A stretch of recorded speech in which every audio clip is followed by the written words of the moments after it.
Okay. Well, according to this, we are live. I have no idea if that's true or not, but allegedly, that is what's happening. Let's see here.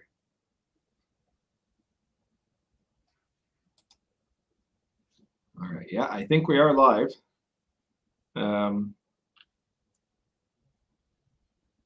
Yeah, okay, we have confirmation from Rusty Roo that we are live, in fact.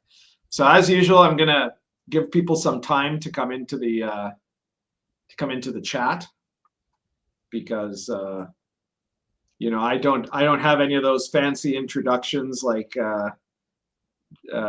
Diversity and Dragons has or anything like that, but we'll give it a bit of leeway here. Especially, I didn't realize that today was basically the first day of daylight savings, because where I am, we don't have daylight savings. So I'm hoping that there aren't people that will accidentally be showing up like in an hour from now thinking that they're catching the start of the show. But I suppose we're gonna find out. And while we're waiting, I'm just gonna quickly make a note on X that we are live. So give us a moment here.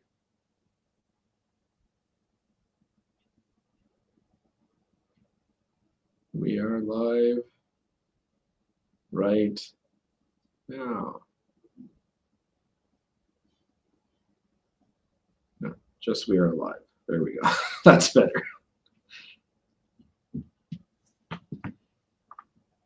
All right. Well, I hope everybody's having a good weekend.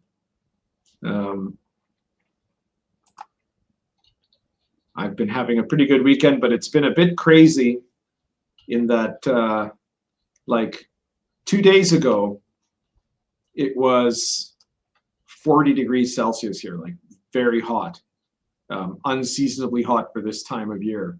And now today, you know, there was a rainstorm in between, so that explains it, you know. But today it's like half that. It's 20 degrees. So so the scarf has come back already.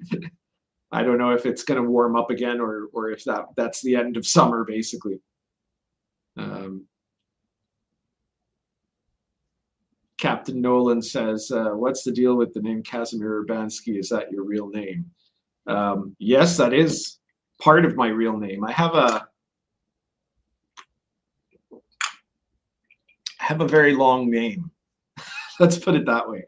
I have 4 personal names and 5 last names. So it's a bit of a story there. No one of consequence says starting to look like spring around here. Well, here it is already starting to look like autumn. Some of the, most of the trees here don't shed their leaves, but some of them do, and some of them have already started to. So it's and today was the first day that really has that kind of autumn feel, because it's cooled down quite a bit. It's not uncomfortable, but it's definitely cooler than it was, like, again, even 2 days ago. Captain Nolan says, "Why did you decide to live where you are now? Was it for work?" Well, no, I was one of the world's earliest digital nomads, I think, is the answer to that. I could work anywhere I wanted to in the work I was doing at the time, and well, and ever since then. So it's a different work now. And I had been traveling all over the world pretty much. And eventually I got to Uruguay, and it seemed to be just the right mix of kind of comfort and affordability. And I was originally just going to be there for, you know, like maybe a couple of years, you know, like I was going to see how it went. And then After those couple of years, I said, well, I'm just going to stick around a couple of years more. And now I've been here on and off for 20 years and entirely for the last 10. So there you go. Jeff Adamo says, you guys got your X cards handy. Well, I don't think I allow X cards on here. So I guess my guests get to have a little bit of veto power that they can choose not to answer any of my questions. So that's the closest it gets. Well, we're up to 25 people viewing now. We're gonna give it another few more minutes. How about those JD Vance memes, everyone?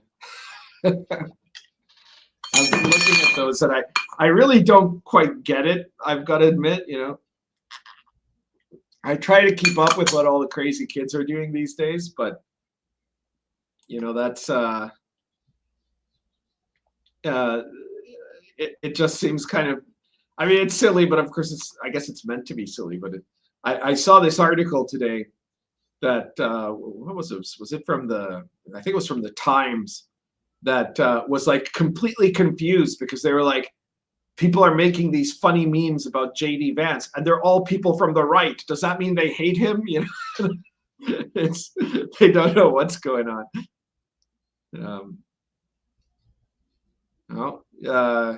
So at least one person in our chat knows who my guest is tonight. I'll start with saying this kind of as the very beginning of our introduction.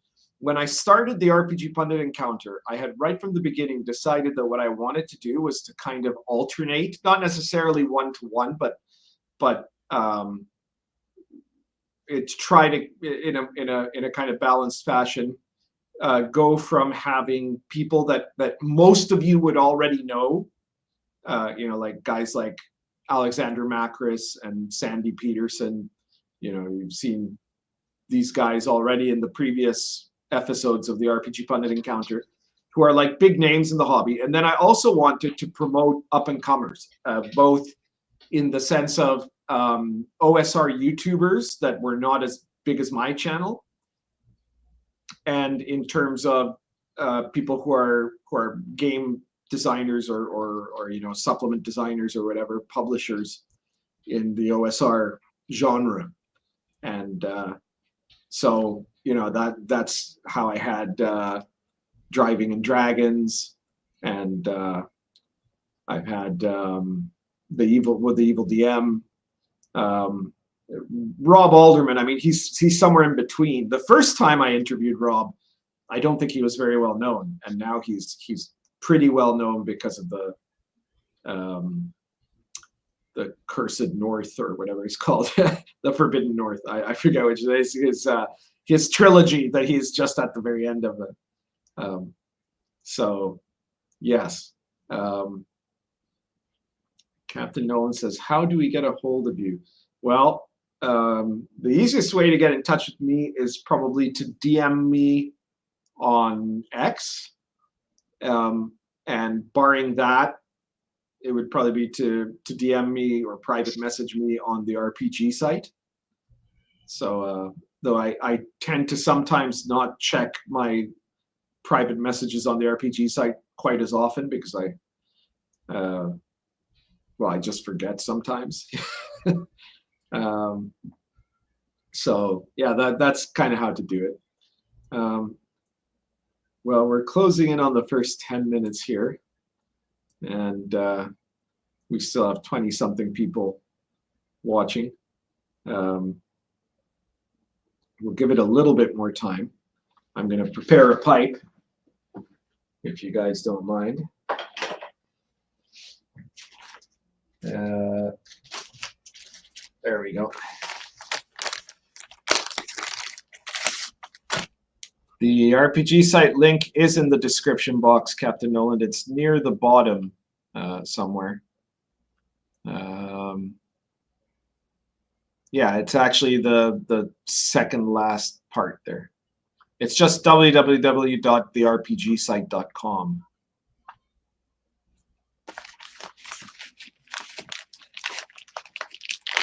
A great place to have long form discussions about RPGs and specifically the OSR, but you can really actually talk about any RPG, and there's even a forum for talking about other games, whether it's, you know, video games or war games or table games of other kinds.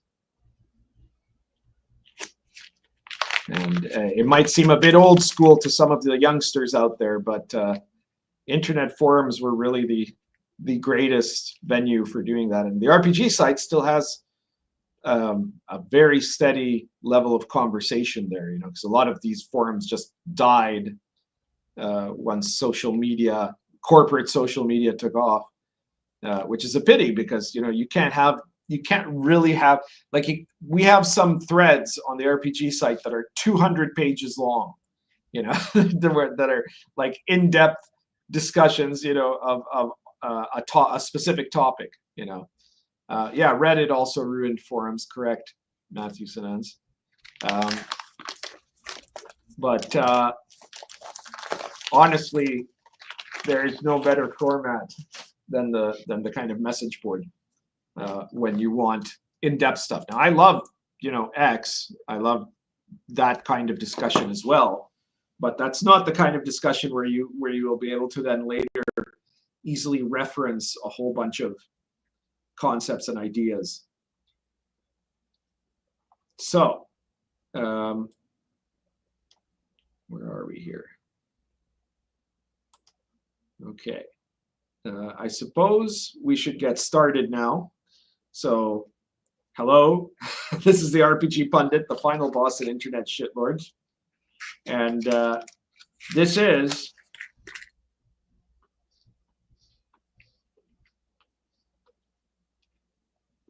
the RPG Pundit encounter. And today I have somebody who I think most of you, except for friends, families, and people in his gaming group, are unlikely to know already. This is Lixu, who is he's a designer of supplements and modules in the OSR field. He has made some very interesting OSR conversions for, I believe, Old School Essentials. And the way that he's gotten to be my guest star tonight is honestly a kind of,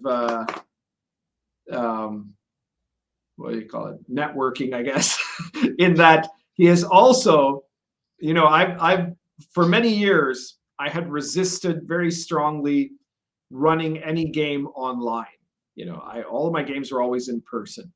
And then when the virus happened, one of my gaming groups kind of dissolved because of that. And so suddenly I had a gap. And then I started a campaign. I did a relatively short campaign of the Invisible College.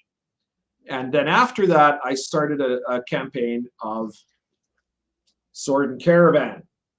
And that Sword and Caravan campaign has been going on for some time. And in both of those, I wasn't just, you know, it wasn't like my local buddies or something like that. I had put out on social media that I was looking to start a campaign and got a whole bunch of people that obviously wanted to play in one of my games. And I did basically interviews to see who I wanted and put together a group. And when I did that for the Sword and Caravan campaign, Lixu was one of the lucky winners of getting to be in my Sword and Caravan game, which has now been going on for, well, several years now. I don't know exactly how many years it's been, but it's been a while. I think it's somewhere in the 2 to 3 year range at this point. You know, we're past 2, not yet at 3, I think.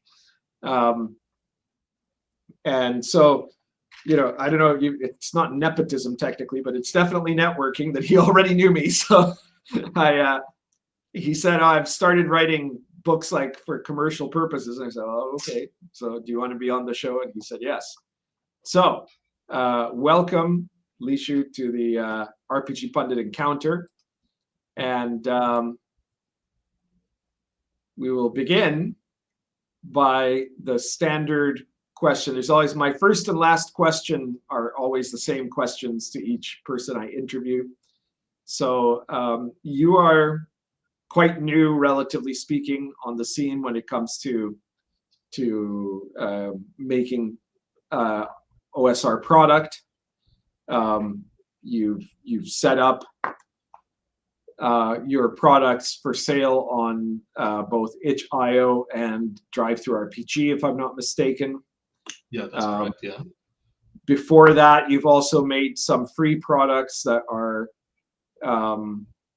that we're going to talk about a bit more later on. That are probably going to be very interesting to some of our viewers. So my first question is, so far, because you're kind of starting out, who has been good to you and who has been bad to you? Well, I usually, believe it or not, I do not consume quote unquote consume RPG products. The only products that I use are those that that are useful to me on my table. Those will be either Gavin Norman, which is the guy who made Old School Essentials. I have all his supplements, either online or physical, and those are pretty useful, especially to understand the layout that he uses. That's the reason of why I use Old School Essentials. The layout is just so good that I just think that it's worth using. And believe it or not, I'm not that fond of Matthew Mercer and his DM style. Even though it's a pretty good design style, production wise and budget wise. I've never been fond of that kind of game. Even though Daggerheart is, I heard it's pretty good, but again, it's not in my orbit. It's something that I don't use. You know. You heard very wrong, sir. Daggerheart is not a good game. Well, it's what I've heard, but again, I don't. And Matt Mercer, I mean, all right, Matt Mercer is a gamer, right? But his show is not people running a game. It's not like our campaign or like my World of the Last Sun campaign or any of those. It is a reality show staffed by actors who are playing the acting role of a party of people running D&D, and that's the difference. It's at a meta level, right? No, yeah. I mean, I'm not talking about Critical Role as the show. I'm talking about Matthew Mercer as the game designer, because of course, after so long running his own show and making this persona of this incredible super DM that is able to run incredible, fantastical worlds that feel alive, when he tried to make it into actual RPG products, they weren't that good. I didn't even like what he did for 5th edition, like the Blood Hunter, for example. It wasn't the best. I didn't think it was a good class. And however, again, as everybody from my generation, at least from when I started, it was like our god, the one who we wanted to aspire to be for our games. And the more I kept running the game, because I started as a DM, I'm a forever DM. I think the only campaign where I'm a concurrent player is yours. Every time that I try to follow those advices on how to DM, they didn't fare well for me. Nothing in regards to how to run a story, or how to prepare for notes, or how to set up a session. It wasn't working for me. It was, again, I'm willing to be wrong into not doing things properly, but the longer I kept going, or the longer I kept trying to hold on to that style, it simply didn't work out for me. It wasn't my taste. It wasn't my cup of tea, honestly. Well, the thing is, Matt Mercer is a voice actor. I have no idea, but some people have said he's a good voice actor. I would assume he is. But he's not an expert designer. He's not an expert DM. He's not any of those things. He's a good actor, and he clearly knows how to stage manage a show to a certain degree, right? but I suspect that most of his products are to certain extents. I'm not saying he didn't do any of it, but to certain extents, ghost written, right? And from what I understand, Daggerheart probably is, and even then, they're still terrible because clearly they hired the wrong people. So it's very strange. Willie Lopez asks, "What am I smoking?" This is an Italian red bark with no brand, which is a very interesting story. But I think I've told it before. But when I was young, I would always want to buy the most expensive pipe I could afford because it would presumably be the best, right? And it would be the best status. And now, back then I had no money, right? But now I have money, and yet the thing I like best is to try to find the most inexpensive pipe that I can know from my decades of smoking pipes is going to smoke really well. And so this is a pipe that must have been made by one of the really high-end Italian pipe manufacturers. And it had like a couple of little tiny flaws. You're definitely not going to be able to see it from here, but there's like a slight groove there and a little notch here. And so these guys are so meticulous that if it comes out with the slightest error, they're not going to attach their name to it, right? So they just dump it off. And this pipe cost me very, very little money, and it smokes fantastically well. All right. So I'll add before we continue. E. Clark says, "Hail Domino." Domino is currently lying right next to me you can see this chair over here.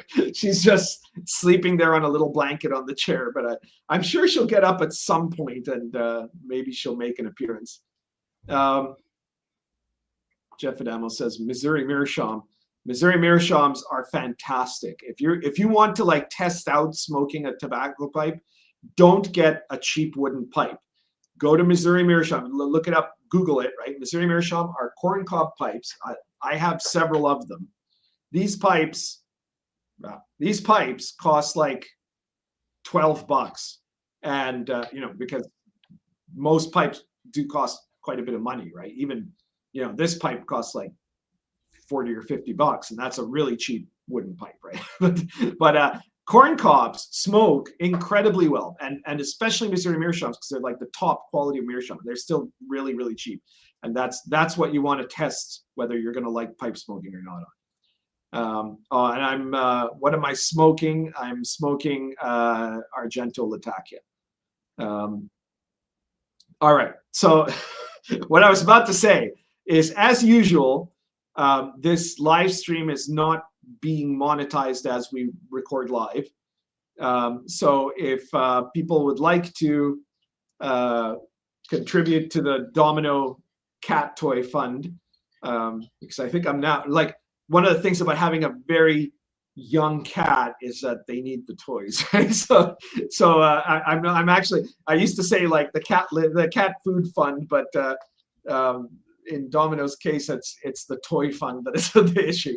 So if you want to contribute to the Domino Cat Toy Fund, then feel free to put in a super chat. Of course, if you do a super chat, I will highlight your comment. But as you can see, I'm not one of these. I probably should be, because people would pay me more, but I don't like that, where only people who do a super chat will get their comment highlighted and answered.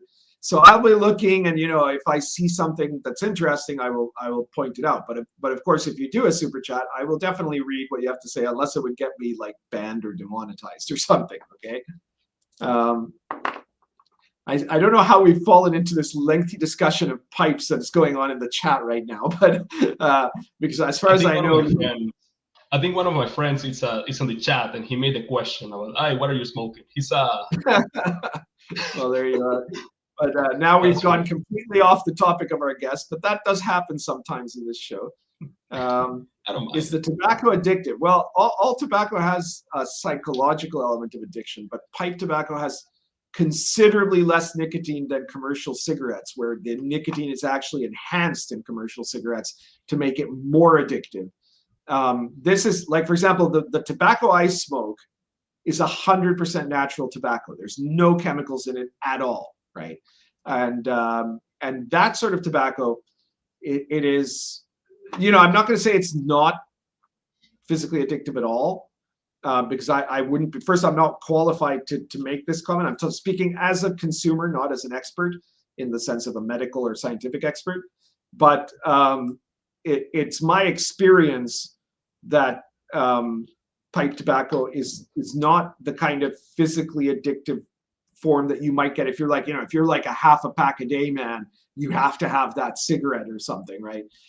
Pipe tobacco doesn't work that way, but it does certainly have a psychological addiction to it, right? Because it becomes so enjoyable if you get into it that that you do want to, like, you know, I want to always have a pipe and a coffee, because those are the last two addictions left to me these days. You know, like when I was younger, there was a time and place for everything, and it's called college, but not anymore. So my addictions are now relatively mild. Do you like church warden pipes? Well, church warden pipes are nice, but they're kind of impractical. You know, like if you're like moving around and doing so, like a church warden pipe. Yeah, it was called a church warden pipe because theoretically it was what, like, the watchman at the church was the one that was smoking that pipe, right? And he does nothing to do but sit around, you know. So it's an okay pipe if all you're doing is sitting around. All right, so I appreciate all the many tobacco comments and pipe comments that we're getting here, but I want to kind of get back into the actual topic, which is our interview with Lixu, who, as far as I know, does not smoke a tobacco pipe. You don't, do you? No, I literally have the only vice that I still have is sugar. I'm a sweet tooth in that sense. But I have all kinds of candies, gummies, gum, poultry, anything with sugar is just my baby. So my next question is, what got you into, well, it's a two-part question, I guess you'd say.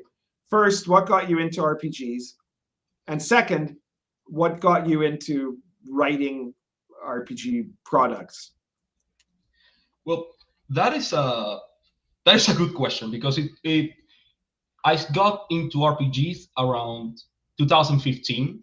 I remember it pretty clearly because I started watching this guy called Pro Jared, and he made a video, and it was like right on time, because he made a video about D&D, and this was old school D&D. In fact, it was a rule cyclopedia, and that same video just got me into wanting to get into D&D. However, at the time, I'm from Venezuela, for example, and I was going to ask, just out of curiosity, so right now you live in Miami, is that right? That's correct, yes. So my question to you is, if I got on the phone here, if I used my special hotline phone here and gave a call to Tommy Homan, would you be in trouble? No, I don't think so. I don't think so. Here, you're in Miami legitimately, is what you're saying. Yeah. And legitimately, in fact, just checking. No. I mean, I'm from before the wave of Venezuelans just going through the border. In fact, I came in to play to start. Yeah. I'm as legal as I can be. And in fact, I'm here since 2018, you know? Mm-hmm. So I pretty much spent most of my adulthood right here in this city. Yeah. So I don't think they're gonna deport me anytime soon. Yeah, but I pretty much figured that, but I can't help but razz a fellow Latino. So. No, it's fine. But in any case, I'm from Venezuela, and when I got into wanting to get into D&D, well, there was a big issue. First, I live in a Latin American country, and to find D&D stuff in that environment, at least before 5th edition, before 5th edition, is pretty hard, pretty damn hard. So what I had to do is that I had to go to college. I went to this university in Caracas, Simón Bolívar University, and right there and then, during my first trimester, I got to meet the RPG club over there, and they introduced me to D&D. In fact, I started with 4th edition because 5th edition didn't came. I'm They so didn't sorry. Actually, well, I mean, looking back then, it was the craziest thing ever, you know. But Yeah, sure. right after that, as soon as 5th edition came along, we just simply switched to that. And the way that we did it is that, well, as many people in Latin America do, we just pirated the PDFs. You know, Yeah. we just got them online somewhere, we swapped them around, and then everybody in the group was playing 5th edition. We were starting our own campaign. We started to just run the system as it is, and again, we were playing with what we knew at the time about how RPGs are made, and because this is right at the beginning of 5th edition, information about Dungeons and Dragons and all that, it was pretty scarce, you know. There was not a lot of info. There were not a lot of content on YouTube even. Probably just some guy just talking to a mic somewhere, but nothing that it was on our orbit, you know. But to get on topic, can I interrupt you for 1 second here? I've got a question for you because so it sounds to me like in Venezuela there has not been a long-term RPG hobby. Yes and no. I mean, there are some blogs. For example, there's a good blog called Cueva del Lobo or Wolf's Cave that is about just nerd, and the guy's from Venezuela. There are some conventions in Venezuela, although again they are pretty small. And when we started running them, I'm talking about 2017 onwards. Before that, it was just some small groups, some small hobbies, in fact. However, the reason of why I got into the OSR is related to something even crazier that I never expected that we will have, which is going to be coming up right now. Because as I was running 5th edition, as we were running 5th edition, I just felt that it wasn't for me, or it was too slow, or the procedures were too convoluted, or I was dealing with too many numbers. And mind you, I was studying physics at the time. So numbers, it wasn't that numbers were my issue.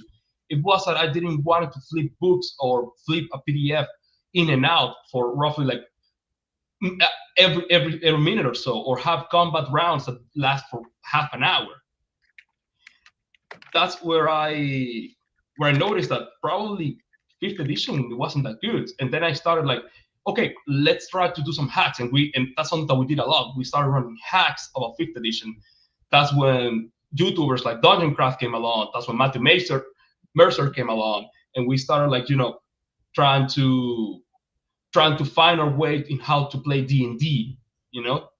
And along the way, I simply said, but hey guys, we have a whole trove of RPG books here, because turns out my RPG club at the time in university, the name is Ares, right? Like the Greek god.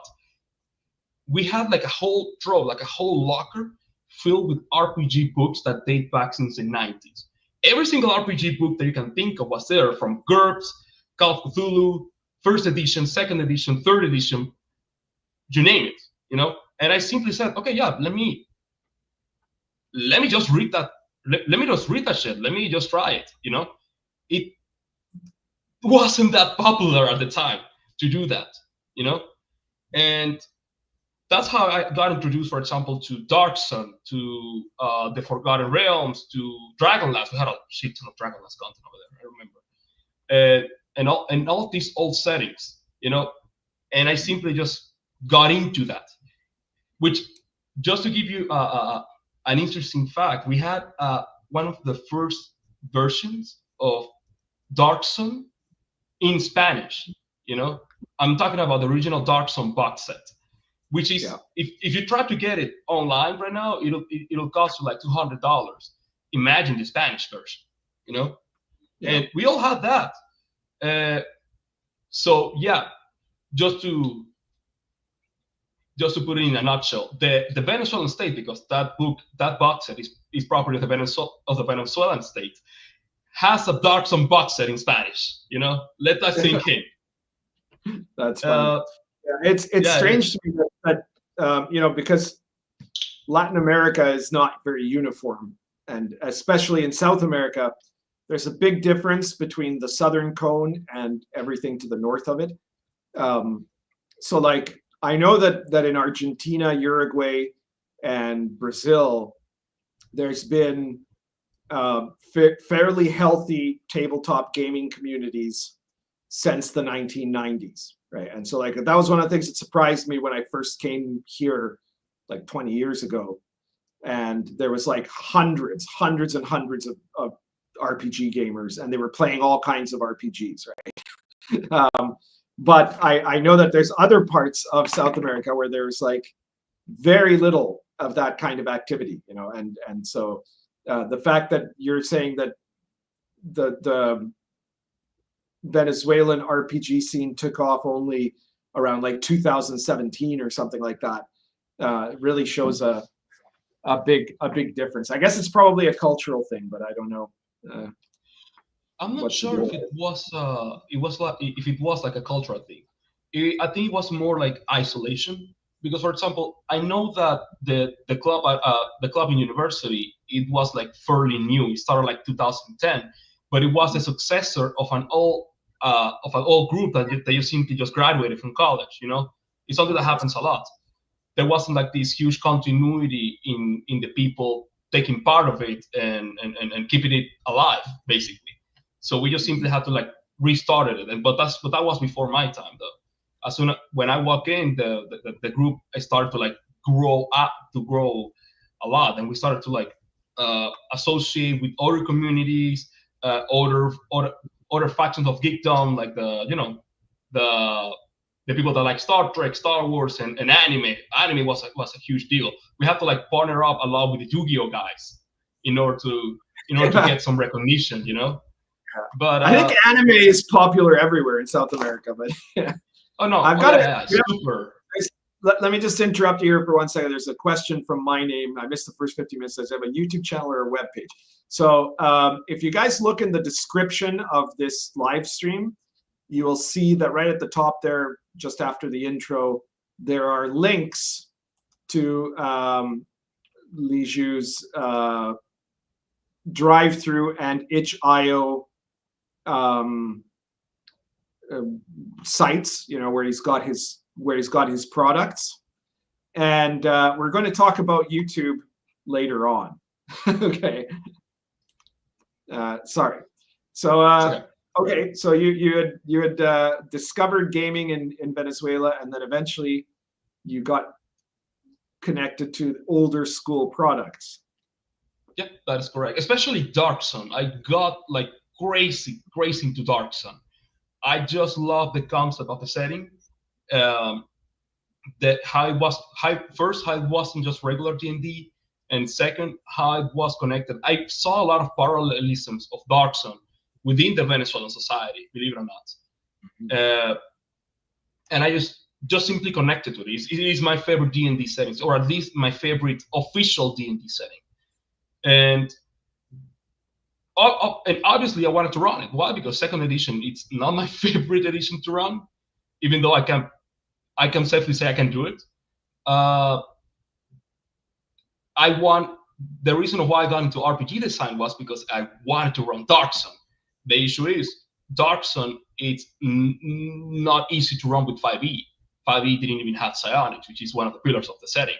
So I just started to flip-flop between many conversions that were out there. I joined the many communities and all that, and then I started running. And the more I tried to run it, the more I had to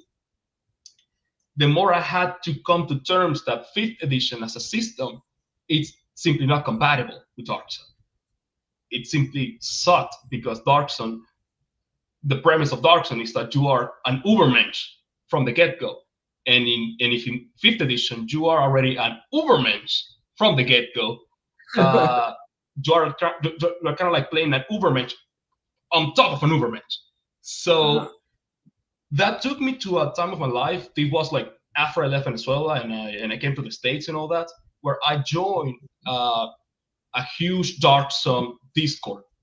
in which the idea or the goal was to run like this West March campaign with like hundreds of people running concurrently and trying to run a living world, right?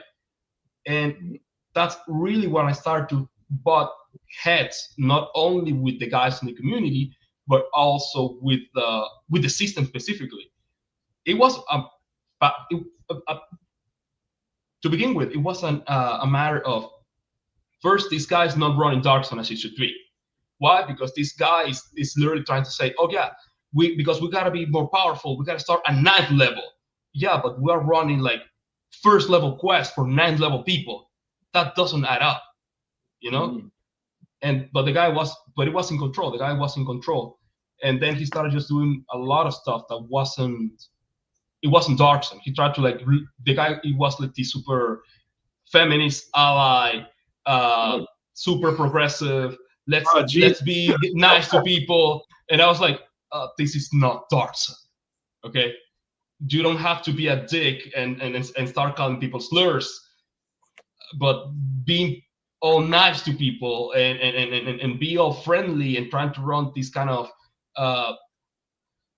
PG version of it is not gonna work. That's not what Dark Zone is. That's not the point of the setting. That's not what the idea is, you know. And after that, I started to like make my own hacks with it. In fact, I had like a super old document into how to use 5e and dump it down to the point that it's basically like the super bare bones system, but you can use with Dark Zone, because and then I started to modify the mechanics and all that. And at that point, I decided, hey, I'm just gonna switch systems, you know. And that's when I got into the OSR. I started first reading Labyrinth lore or basic fantasy, Lamentations, Swords and Wizardry didn't got to, but at that point, I already landed with Old School Essentials. And the first thing that I thought as soon as I got it, and even before my physical copies, was, oh, this is amazing.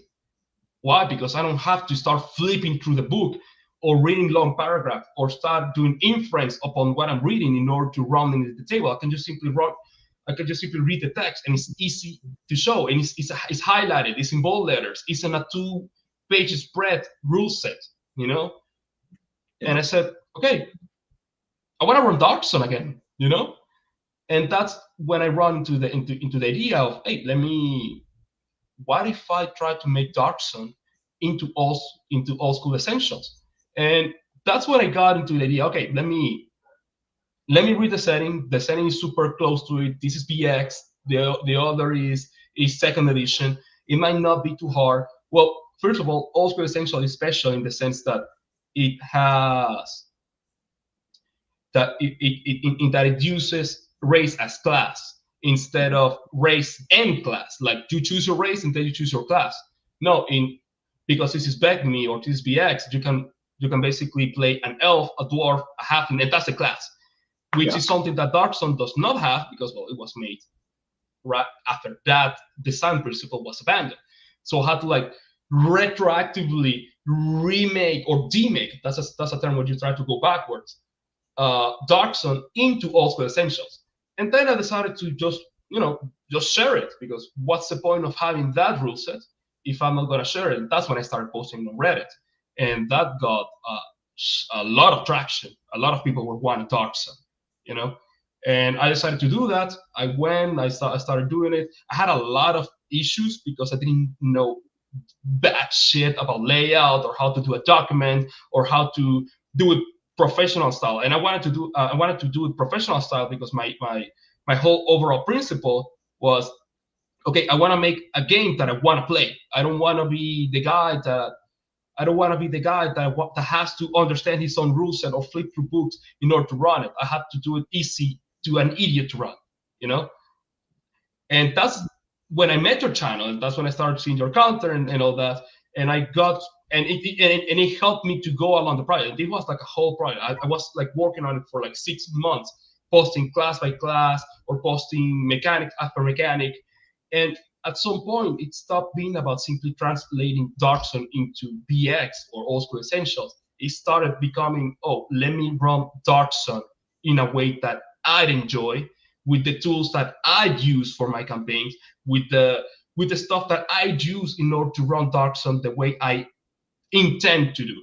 Because I started even at the time, I started becoming more and more critical the way that even the own setting was directed in the official run during the 90s.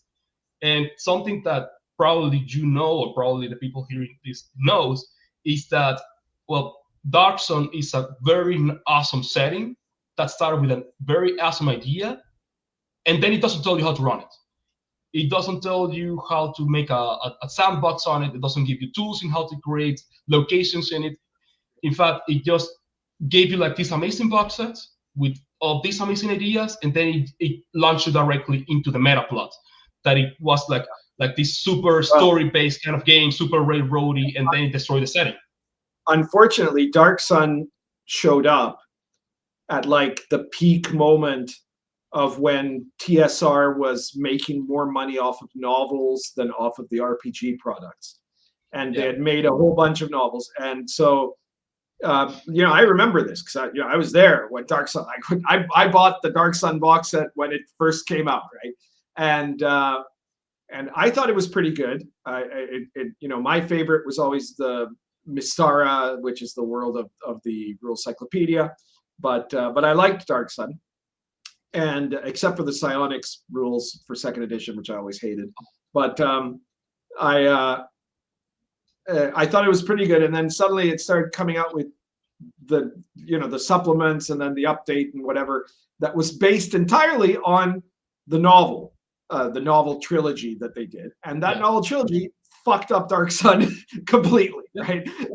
And so now suddenly they were destroying the setting in order to fit the novels that were not actually, thematically correct to the context of the setting, because the point of the setting was one thing, and whoever they picked to I don't even remember who wrote it, but the person they chose to write it were Troy Denning, yes, were not. They didn't understand what that genre was supposed to be, so they had basically ruined Dark Sun almost immediately. Well, mind you that Troy Denning was also the exact guy who made the box set. So in a way, he was the actual creator of the setting. The problem was that because they had that principle from Dragonlance in almost the end of first edition, when they jumped to second edition, they just simply thought, okay, let's do Dragonlance all over again. When in fact it didn't work. It killed the setting. And now that you mention psionics, in fact, psionics was the exact same reason of why I switched over to the style that I was doing with my conversion, because I didn't want it to use psionics as 2E, because psionics in 2E is a mess. It's a disaster. Yeah. Okay. So what do you do in your version? What's your version of the psionics rules of Dark Sun? Well, first, I wanted to give it a good layout. I have the complete psionics handbook over my screen on the shelf right here. And if there's something that I do not want to do or I dread to do, is grabbing it and having to read it in order to consult a rule on my table. You cannot do that. It's terrible.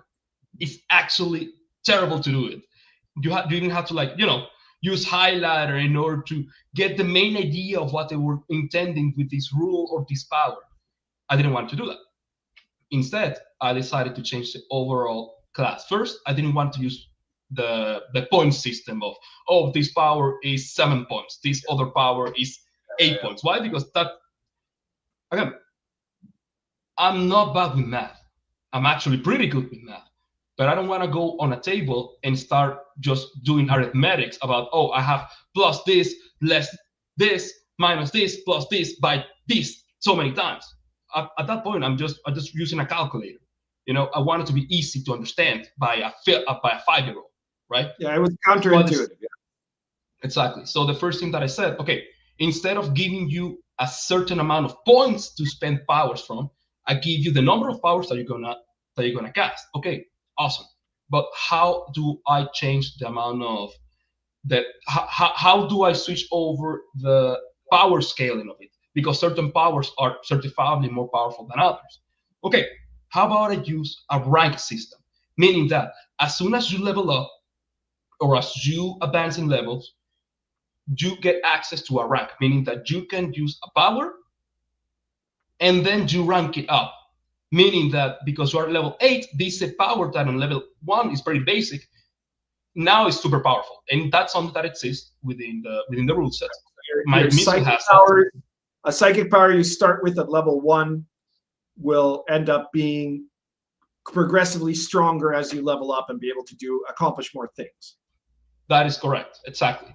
And it's going to be optional. That's something that I took from 5e, and I think that's pretty good for 5e. Whenever you cast like a certain spell slot as a higher level, and it gives you like and it's pretty more powerful. I wanted to use that just more simple, and I did that for all the powers.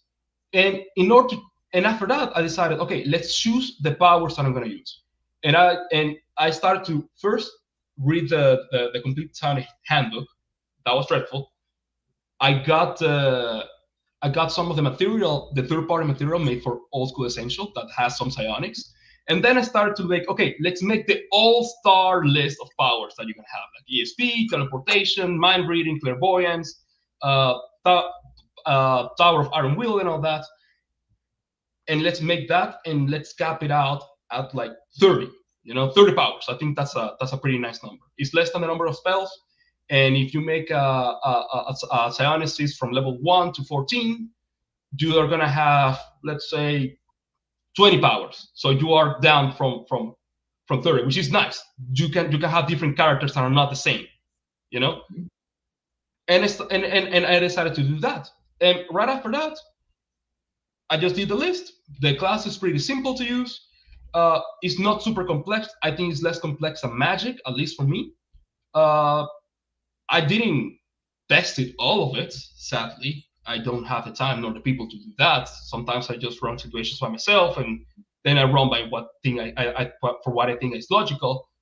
But I think the result is just something that is even better than regular psionics, Mm-hmm. It's different from Magic, which is the main point of what psionic has always been. Oh, it's my magic that is different from regular magic, And that's exactly what I wanted to do. And I think it came out good. People liked it. People were using it. And that's the principle that I decided to use for the rest of the conversion at the time. And then I, just decided to went wild with it. Okay, how about I add like a city generator? How about I add like a settlement generator, a dungeon dressing creator, mass combat rules, And I just started like grabbing different stuff from games that I play, different stuff from rules that I read, different stuff from our YouTubers, different content from this, and I just make it like this super Frankenstein mismatch of things that I think make sense and were good for what I was trying to do, and I just put it back over there, And in retrospective, that conversion is a mess. It's pretty disjointed, and because English is not my first language, I can realize that there's a lot of typos. It's hard to read. The format wasn't the best, so some of the charts are hard to read as well because I wasn't able to render them correctly. I didn't know at the time. I know now, but I always say, "Oh, I'm gonna fix this," and then I just slug it along because I don't want to remake a whole 200 pages booklet. But to this day, I feel like it was one of the most fulfilling things that I've ever done in general, mostly because to this day, I still have people that say, oh yeah, we play this with my group. Our group loved this. Or, oh, I really loved it. We had a really, really awesome campaign. Or, oh guys, I'm gonna use this rule. So do you think it's good? And people say, oh yeah, it's really good. And just the feeling that people use my stuff, they are appreciative enough, even to hate it after, because I had some guy that I really debated a long time because he didn't like my rule set, but he used it. And I think that's what really got me into thinking, okay, I could do this for more stuff. I can do probably some more material. I can probably do adventures. I can probably do supplements, because if I feel like I have, or I realize that I can do stuff that people is going to use on their table. It might not be the best. It might have mistakes. It might not be perfect, but people are going to use it, or people are going to appreciate it, or it's going to add to people's enjoyment of the game. I think that's enough. That's enough reason of why doing it. Why not do it? You know. After that, I got into the dilemma of, okay, awesome, Darkson is great and all that. I'm not gonna earn a penny for this. Well, no, you can't. I'm not gonna. Wizard of the Coast is not gonna remake Darkson, or if they're gonna do it, they're gonna fuck it up even more. They're gonna do some progressive kind of shit, and it's gonna suck. Good riddance. I'm pretty happy, in fact, that they say, oh no, it's problematic. We're not gonna touch it, because that means that the setting is not gonna be ruined, at least not anytime soon. But sorry, that just tells me that, okay, I mean, I can decide to do that. I can decide to keep going with Darkson or IP-based material just for the love of the art, or I could try to benefit from it. And that's exactly when I got into the dilemma of, okay, what can I do? What can I do to do it? And that's how I started to just write my own books. And it was after getting into the second conversion that I did, which is Spelljammer. I decided to do the exact same stuff that I did with the Darkson with Spelljammer, because I like Spelljammer. I read it, I played it a couple times. I haven't run a full-on campaign, or I haven't played it as much as I played Darkson. But I really, really enjoyed the setting. I enjoyed the ideas that it has. I only dread that it was fucked up as well by TSR, and they just simply drop it. Yeah. But I decided to just go and do it again. And in fact, to this day, the reason why I keep doing, or I keep wanting to do these free conversions to OSC is because I had this guy on Facebook who just decided to make some kick-ass covers for the potential conversions that I made. And after that, I was just simply like, I was burned out with working as much, because I was just doing this every single day, just a new part, just writing again, almost like a professional writer. Professional writers just write and write and write and write and write every single day. Yeah, you tell me. Yeah, exactly. And this guy, and after I was done with one of the projects, I believe this was right after Spelljammer, the guy just simply came out with, oh yeah, here, this is for the future project, and he made every single TSR setting imaginable, from Dragonlance to Planescape to Ravenloft to Al-Qadim to Oriental Adventures, and I was like, oh shit, I gotta do this now. I gotta do this now. The trouble with success, I guess. Yeah, and that's when I got into my current project, which is going pretty long. I have to say that I took a big pause onto it, which is Oriental Adventures. And with Oriental Adventures, that's when I hit my first block in that sense. Because that project, first of all, I'm not an Orientalist. I can literally give less than 2 fucks about East Asia, either mythology or history, politics, anything. It's not my interest. It's not my it's not my interest. Really. That's funny, given the campaign that you're playing in. Oh no, yeah, that's really funny. But really getting into mythology, it's a whole different matter, because what I wanted to do with Oriental Adventures is to make it, because my whole concept of my conversion is, okay, let me grab the essence of the original, modernize it in regards to their design to make it more easier to run, and then improve upon it. You know, that's at least my principle. I cannot do that with Oriental Adventures, because the original Oriental Adventures is a mess. It's a total mess. Not because it was racist, which was one of my first thoughts. It just that it wasn't cohesive in what I wanted to do. Like, I cannot play a samurai or a ninja in ancient China. That doesn't make any sense. Well, Oriental Adventures was not I mean, actually, it was for its time. It was more accurate than anything that had happened before, right?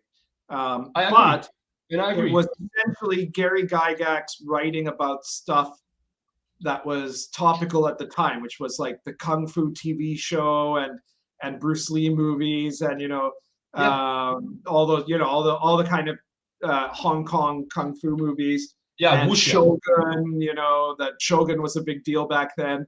All of that sort of thing, right? So there was, and so a lot of it was inspired more so by American pop culture about Asia than anything else. Now, it doesn't mean there was a lot of research put into it, clearly, right? But no, that's true. It was in no way a historically authentic product. Right? No. And I understand that it's not a historically authentic. It doesn't have to be. The reason of why I didn't take that same approach with my conversion was because I simply thought it wasn't cohesive. For starters, again, you cannot simply run a samurai in ancient China, because ancient China is a society that works a certain way, and a samurai is another type of archetype that works in another type of societies. It's not going to make sense in that way, Yeah. And again, so I decided to, okay, let me do this, not being historically authentic, because I'm not a historian, and I'm not going to pretend to be, but let me at least be a bit more respectful than whatever Gygax did. Let me do this. Let me run wuxia the way that it might work in ancient China if the Chinese were to make it, which is not going to be that way because I'm not Chinese, obviously, I'm a Westerner. However, let me at least do it the right way, So then I just started to study history, study sociology, study mythology, a lot of mythology. I even got into the Chinese internet, and then just started reading sources, different historians. And then I simply just decided, okay, let me start with what I can convert from the original, and then let me add up, or let me change whatever I think might be more appropriate, or whatever I think it might be even fun or might be unique, instead of just being a rehash, That's when I got to my monk class, which I think is one of the best I've ever done. I'm super proud of that. And that's when I started to just get into Chinese mythology. One of the classes that I'm including, that is still on the document, is going to be when I finally finish the book, is the Wuzhen.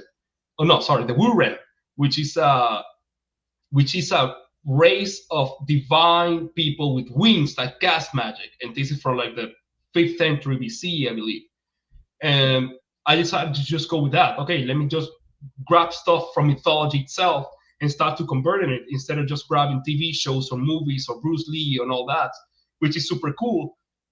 But I just wanted to make it better. I just want to stick it as good as I can be, to at least say, okay, listen, this is a fantasy version of China as China truly is, or Korea or Japan. And that's the approach that I'm going to take. In fact, I'm going to divide the book into these 3 aspects: China, Korea, and Japan, which is the Sinosphere, plus some of Mongolia as well, because that's where I think is the most relevant area when somebody says Oriental Adventures. Nobody says Oriental Adventures and thinks of Thailand. I'm sorry, you do not. And that's pretty much where I'm going with it. It's an ongoing project. And as soon as I retook it, I started working with Appendix L, which is my current supplement series, and then trying to balance them out. I don't know how long it's going to take me, but I plan to at least finish it this year, if I can say. So now you've started having actually commercial products, because, like you said, your conversion books are essentially, they have to be free products. But you've started this periodical, basically, like not too different from my Pundit Presents or the Pundit Files, that you have named Appendix L. And what motivated you into doing that? Money. I wanted. That's fair. No. Yeah. No, I mean, I was debating about, hey, let me start doing my own stuff just to get something back, because there's only so much you can do after dedicating, I don't know, dozens of hours into making a booklet, and you don't get anything except for, oh, thank you, you know? Mm-hmm. Yeah. So I decided, okay, let me start doing some easy stuff. Let me grab some of the mechanics that I work with this conversion, or let me grab some of the generators I made, and let me start just rehashing it in order to make it more generic, in order to make it more usable or more universal. And then I just start selling, and then saying, oh, listen, I mean, thank you for all your support. I'm gonna keep doing this, but if you want to support me, you know, buy my stuff, you know, just so you can get something in return on top of that. I'm not gonna make a Patreon in order to finance myself when I'm using other people's IP. You know, that doesn't make any sense. It's illegal and it's unethical. So let me say, okay, let me keep doing this stuff. I'm gonna give it for free. I'm not gonna break any laws, but I'm gonna keep doing my stuff on the side, and then I'm gonna charge you for that. You know, and if you want to support me, if you feel like you want to give me money for what I do, yeah, just get this. You're getting something on top as well, you know? So you've got 3 issues out of Appendix L. Yes. Do you want to give a brief description of each one? Yeah, for sure. Well, the first one is Cities Made Lazy. It is a random generator for cities, super generic, but I wanted to give my own input into it, something on top to make it more fun or make it more unique. And what I did is that I grabbed one of the generators that I did for Dark Sun, and after that, first I took the Dark Sun out of it. I took it out of Atlas and decided to make it more generic fantasy. And then after that, after modifying it to make it more generic or make it more universal, that's the proper way to say it in order to not sound pedantic, I decided to add something on top, which was, okay, let me help you map your city, you know, because if you're gonna make a city, something that people always struggle with is mapping it out on either on their mind or on their notes, you know. So instead of you making a circle or you struggling with where to put your mountains and so forth, okay, let me give you a series of layouts. You know, you can either make a city that was born out of a road and it has like this weekly shape, or you can make two big towns that simply merge into each other and you have like 2 urban centers, or you have a city based on a grid, or you have a city based on a semicircle, or a city that is based on a mountain range. And that way you can simply just start building a city from that.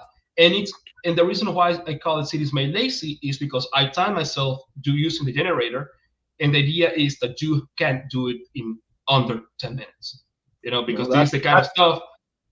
That's exactly what you want in a good generator, right? Yes. It allows you to very quickly create something that without that would probably take a lot of thinking to do. You know? Yes, exactly. And because of that, I call it Cities Made Lazy, because I wanted to, if there's something that I want my products to be, is to be useful. I want it to be used. I just don't want it to be put on a shelf or in a drive to rot forever. I want people to use it. So I took the approach of, hey, listen, you probably are running your awesome dungeon crawler, but after your players got this super awesome helm or the super awesome treasure that they had to identify, to someone say, okay, let's go to the big city. And now you are just wondering, oh shit, I didn't make a city. You know? So I'd simply say like, okay, yeah, here you go. Get a city in under 10 minutes. That's it. And you can use it however you want. Now, the second issue, I did a similar one as a Pundit Files issue, the Medieval Authentic Cities, where I tried to explain what medieval cities actually looked like. I just wanted to comment before you continue here on the Patreon questions. We got this comment from 3 Orcs. You're saying you don't care much for Patreon rather. 3 Orcs says that they do. Says that YouTube doesn't pay well. You know, I don't think anyone should look at YouTube as their main income stream. I mean, because first of all, when you do, you turn into a grifter, right? You turn into like this YouTube person that's going to make 18 videos a day and they're all going to suck, so it's that's not worth it. As far as Patreon, I've got a Patreon that I don't put anything on. The only thing I wanted to mention is that it is still there, and it is specifically so that if you've already, like, if you're not interested at all in buying any of my products, or you've bought all of my products already, but you still want to give me kind of a incentive to keep on going, you can always feel free to subscribe to my Patreon. And I have a tiny amount of people that do that, but I guess those are people that are super fans, actually, because they're not really getting anything for it. But that's the extent of how much I use Patreon. But I do thank the people who subscribe to the Patreon, because that's very nice of you, that you want to kind of send me a tip each month, and in gratitude for the videos I do and what have you. But you either have all my books, or you have all the books you want of mine, or whatever. So that's fine. I always say, first things first, the best way to reward anyone who's not a content creator, because that sounds like YouTube is content creation. Anyone who's an actual game designer who has a YouTube channel is probably going to be more pleased if you buy their book than if you give them a super chat or something. Which is not to say I won't be grateful for the super chat, and certainly Domino will be, but that's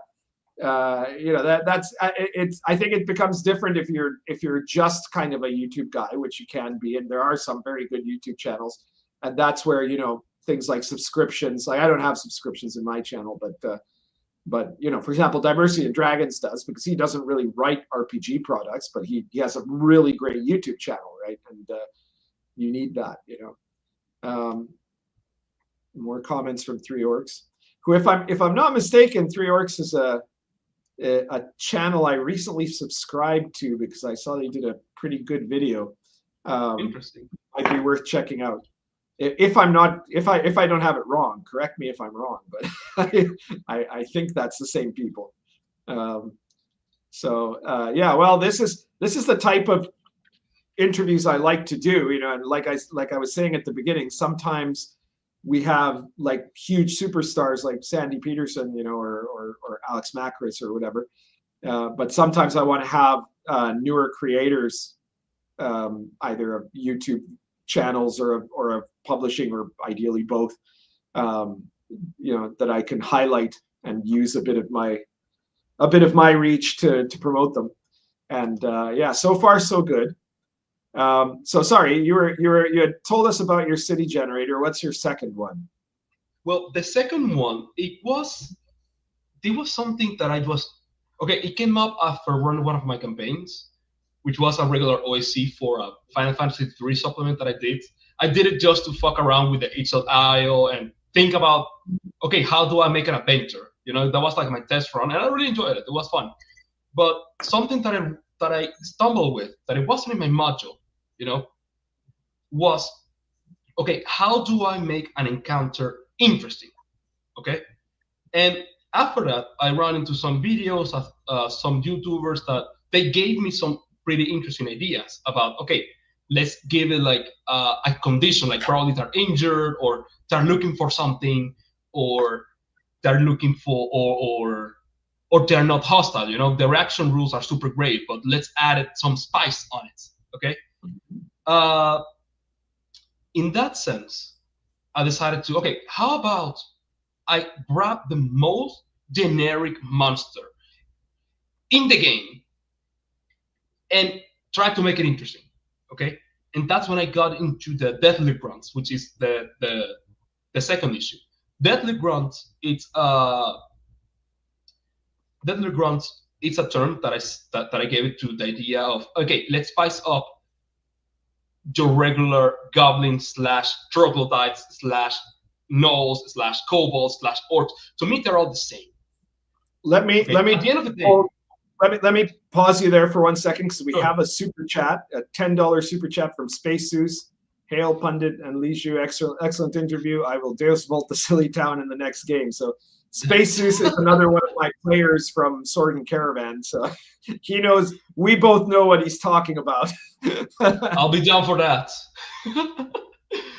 Right. So this is a book. You're talking about a book that essentially takes low-level monsters that are also fairly generic, like humanoids to some extent are all kind of similar. And what you're doing is trying to make them different, and you're trying to potentially increase their threat level in certain ways. Hang on 1 sec. We got another super chat, $5 super chat from Mog of War. Thank you very much. This will be going to the Domino Toy Fund. She's still sleeping on the blanket, so I don't want to disturb her. You guys are big into random generators, so how do you each answer the criticism that random generators deprive sandboxes of meaningful player choice? Do you want to go first, or should I? I like to. Well, if you like, you can go first. But I do have an interesting answer to that. Go ahead, you go first. Yeah. Okay. Well, okay. First of all, a random generator is not meant to take player's choice. Okay. It is made to remove the weight of authorship from the DM. What is the weight of authorship? It's a concept that I've been thinking about, and it's the idea that the DM has to manually use his creative ability in order to design the world.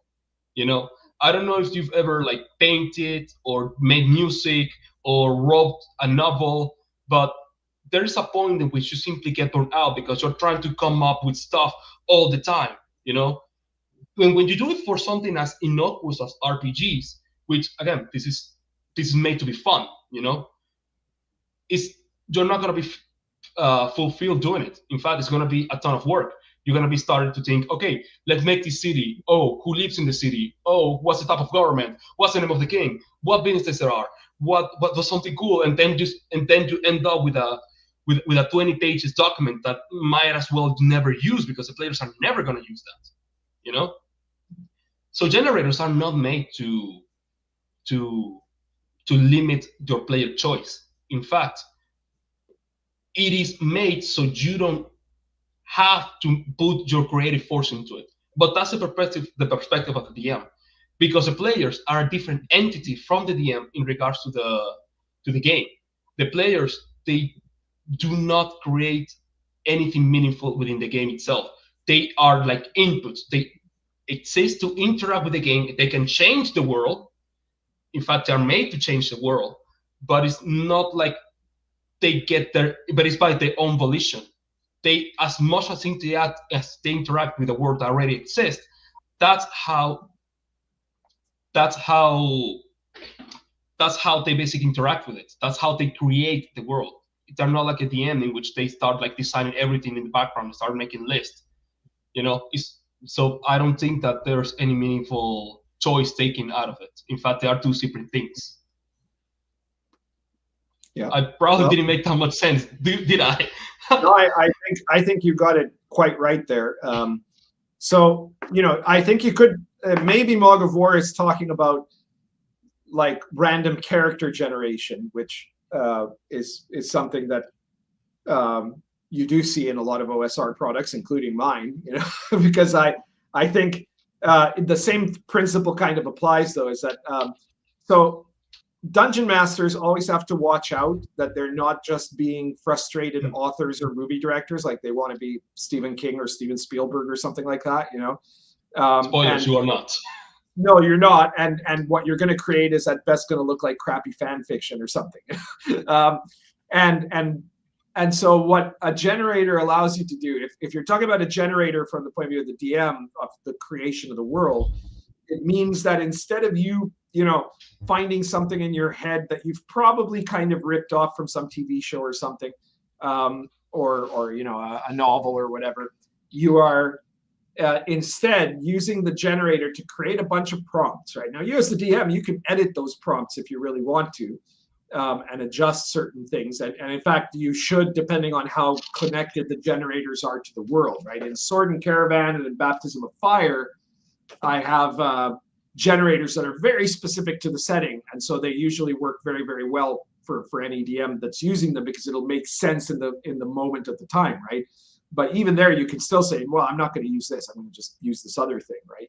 They're random tables, but you could also just pick an option on the table if you really want to. But the point is that it's not just coming from your own head. It's introducing an outside element that then alters your whole creative process. So it's stuff that you would never have thought of by yourself is assisted by this generator. And it's the generators for the setting are not meant to change how the PCs are or what they do. Like, for example, let's say you know, as one of the examples in Sword and Caravan is you go into a caravanserai and there are people there and they might have like rumors or news about something that's going on, right? And the fact that some guy says, yeah, you know, I've heard that out in the desert there are these weird haunted ruins, doesn't mean your characters have to go to that haunted ruin. A sandbox, the characters can choose to just ignore something, right? But it creates this option that suddenly it gives them one more thing that they can look at in the sandbox. In terms of character creation, a lot of players will generate characters that are in some way, again, it's not that different. You're generating characters that are going to be either based on interesting characters you thought of either in movies or TV or a novel or a comic book or even in, you know, historical characters or something like that. Or you're playing a kind of idealized version of yourself. And there, you know, that's not, none of those are necessarily bad, but depending on the type of game you're playing, it might actually be more appropriate if you were to create a character that fits the world, you know? And so the random character generation that you see in, you know, Baptism of Fire has social status generation and background generation that will fit the setting. And then you might say, well, but I'd rather choose what my guy is like. Well, you know, DM can decide. He can say, well, you guys can pick whatever social class you want, and you can decide your background instead of rolling on the background tables. But again, the interesting part of this is that when you're creating a character randomly, you then have to say, okay, now I've got these random elements. You know, he's got this social background. He's got these ability scores, which are random too, right? And he's rolled this like prior history background thing. And then you have to bring it all together. And it's going to be something that you would, again, never have invented by yourself. And so it allows you to expand your horizons as a player in terms of the type of characters you generate, you know, and you decide to play. And you know, sometimes the character might not seem like what you would like, but you know, if a player allows themselves to, it will very often, I've seen this happen with a lot of players, that it starts out and they're like, well, I don't know about this guy, right? But then they figure out what the character is about and it becomes more interesting to them because it's not something they would have done before, you know? So I guess that's my answer to that. And it's very similar in many ways to yours, Lixu. So yeah, I mean, when it comes to that sense in regards to how you make your character, well, first, it also applies the idea of removing the weight of authorship out of the player as well in that sense. Because the more you start conceptualizing the image of the player, it's gonna be natural that the more is gonna become an idealized version of either whatever you want it to be or yourself, you know? And this is something that I've dealt many times, especially playing 5th edition a lot. 5th edition probably do that a lot, sadly, where they fall into the category or to the idea that, oh, I can play D&D in order to use it as a therapy.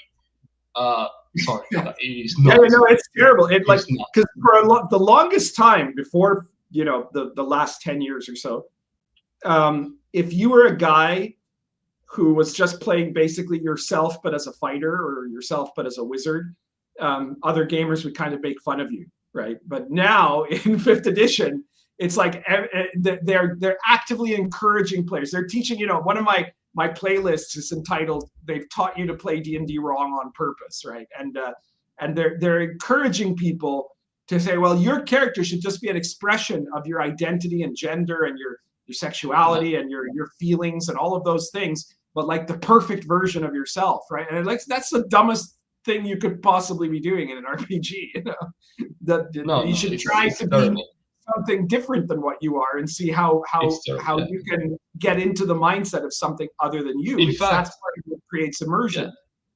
In fact, the worst you can do in a role-playing game is playing as yourself. Like how boring of a person you are that you cannot play something but yourself. And I don't care that you is not yourself because I have pink skin and I have these big horns and everything. It is yourself. It acts like yourself. It behaves like yourself. It moves like yourself. It has your own sense of humor.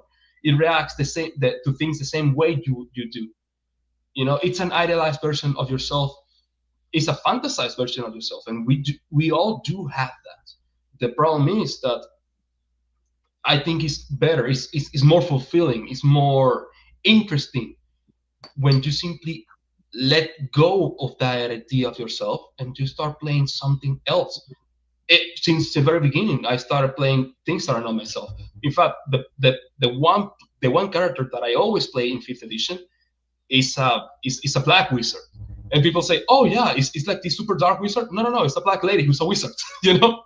And it's my favorite character to play. It's my favorite idea to play, and I always play something different. I always play something different every time. I never stick with a class, even though my favorite class is wizard. I say, "Oh no, I'm gonna play a druid. I'm gonna play a halfling. I'm gonna play anything else but what I just did. I want things to be different. I want things to be crazy. I want to let go of the idealized version of what I want, and I just want the world to either hit me like a truck for the consequences of my mistakes, or hit me with a surprise. I might have something even better in store. Why are you learning to be yourself? Or the worst part, when people get attached to that idealized version to themselves, and when you play a randomized game and a couple bad rolls later your character is dead, people get mad. I've seen people get mad and start throwing the table like, dude, this is a game, right? You're not dead. And I've seen that in person. I've seen it. Let's get back to your second Appendix L product. Sure. You were just about to tell us about how your product is about essentially changing and powering up some of the more common monsters. Well, the idea that I want to do is that first, I don't want to make it another monster. When you make it another monster, that means, oh, let's make him beefier, or let's give him more AC, let's give him more damage, let's give him random skills. No, I don't want it. I want you to be able to use the same regular ass goblin that you're using in your game as you do in any other one. Okay? I want to be able to use your kobolds. I want to be able to use your bandits. You know, that's why I put them all into the same category of grunts. Grunts mean these are barbarian monsters that live in the wilderness, and they are made to attack the roads or raids, and they are exactly the same kind of monster at the end of the day. They might have a special resistance, they might have a special organization, they might have a special skill, but at the end of the day, they are basically the same archetype, the same category of monster. And then I started to give him like interesting things to spice up, interesting tables. For example, you can have them like the motivation of their leader, or what kind of organization they are, how they're organized, whether they are like from a cult, or they want to make a kingdom, or they are just paid, or they're just retired adventurers who got bored, or those sort of things. Or I even gave him like and that changes the stats a little, but I gave him like, oh, commander options. Let me give you like some guidelines about how to run this specific type of commander. Like, let's say like the leader of the warband is a crazy magician, or if it's grace noble, or if a marauder like the regular ones, or it's an alchemist or stuff like this. But the main thing that I wanted to do with the book, and is the main table, is the combat strategy rules. And this is like a random tables that are going to give you different strategies, you know, that your warband is going to follow as soon as they get into the encounter. An example of that is, okay, you got some guys with shields, they just put themselves up front. Some other guys have bows and arrows, and they just shoot from the back. And that's one of the most basic ones. However, I decided to also include them as well as some other crazy ones. My favorite one is the one that says, okay, all the guys have javelins, and 20% of those guys know stick snakes. So the idea is that you're gonna go into the encounter, these guys are gonna throw javelins at you, and even if they fail, then the guys with stitcher snakes are gonna turn those javelins into snakes, and now you're in a three-way, fighting guys with javelins, spell casting, and the snakes as well. You know, it's super deadly for low levels, and when I say low level, it's not merely like low-level characters. I mean, not players are not skilled enough to be able to be creative to deal with that sort of stuff. And it's the kind of thing that always throws a different curveball every time that you go into an encounter. You know, That's very it makes important. it special. Because a lot of times you have combats where it's just, you know, there's 15 orcs and the orcs are just going to run at you and try to hit. You know, that's it. You know, and so yeah, that certainly adds an element of increased excitement to a battle, and it adds an element of increased risk to the players that you can, as you point out, you can do that without just saying, oh well, these are like orcs on meth or something. They're super tough or something like that. It's very clever. Yeah, and because it's sorry, go ahead.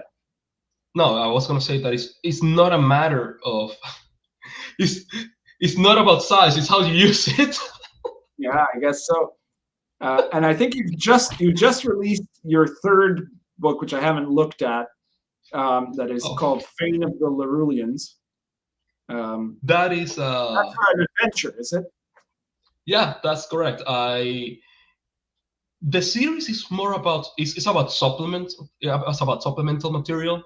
But I realized that at some point I might as well just do adventures too, you know.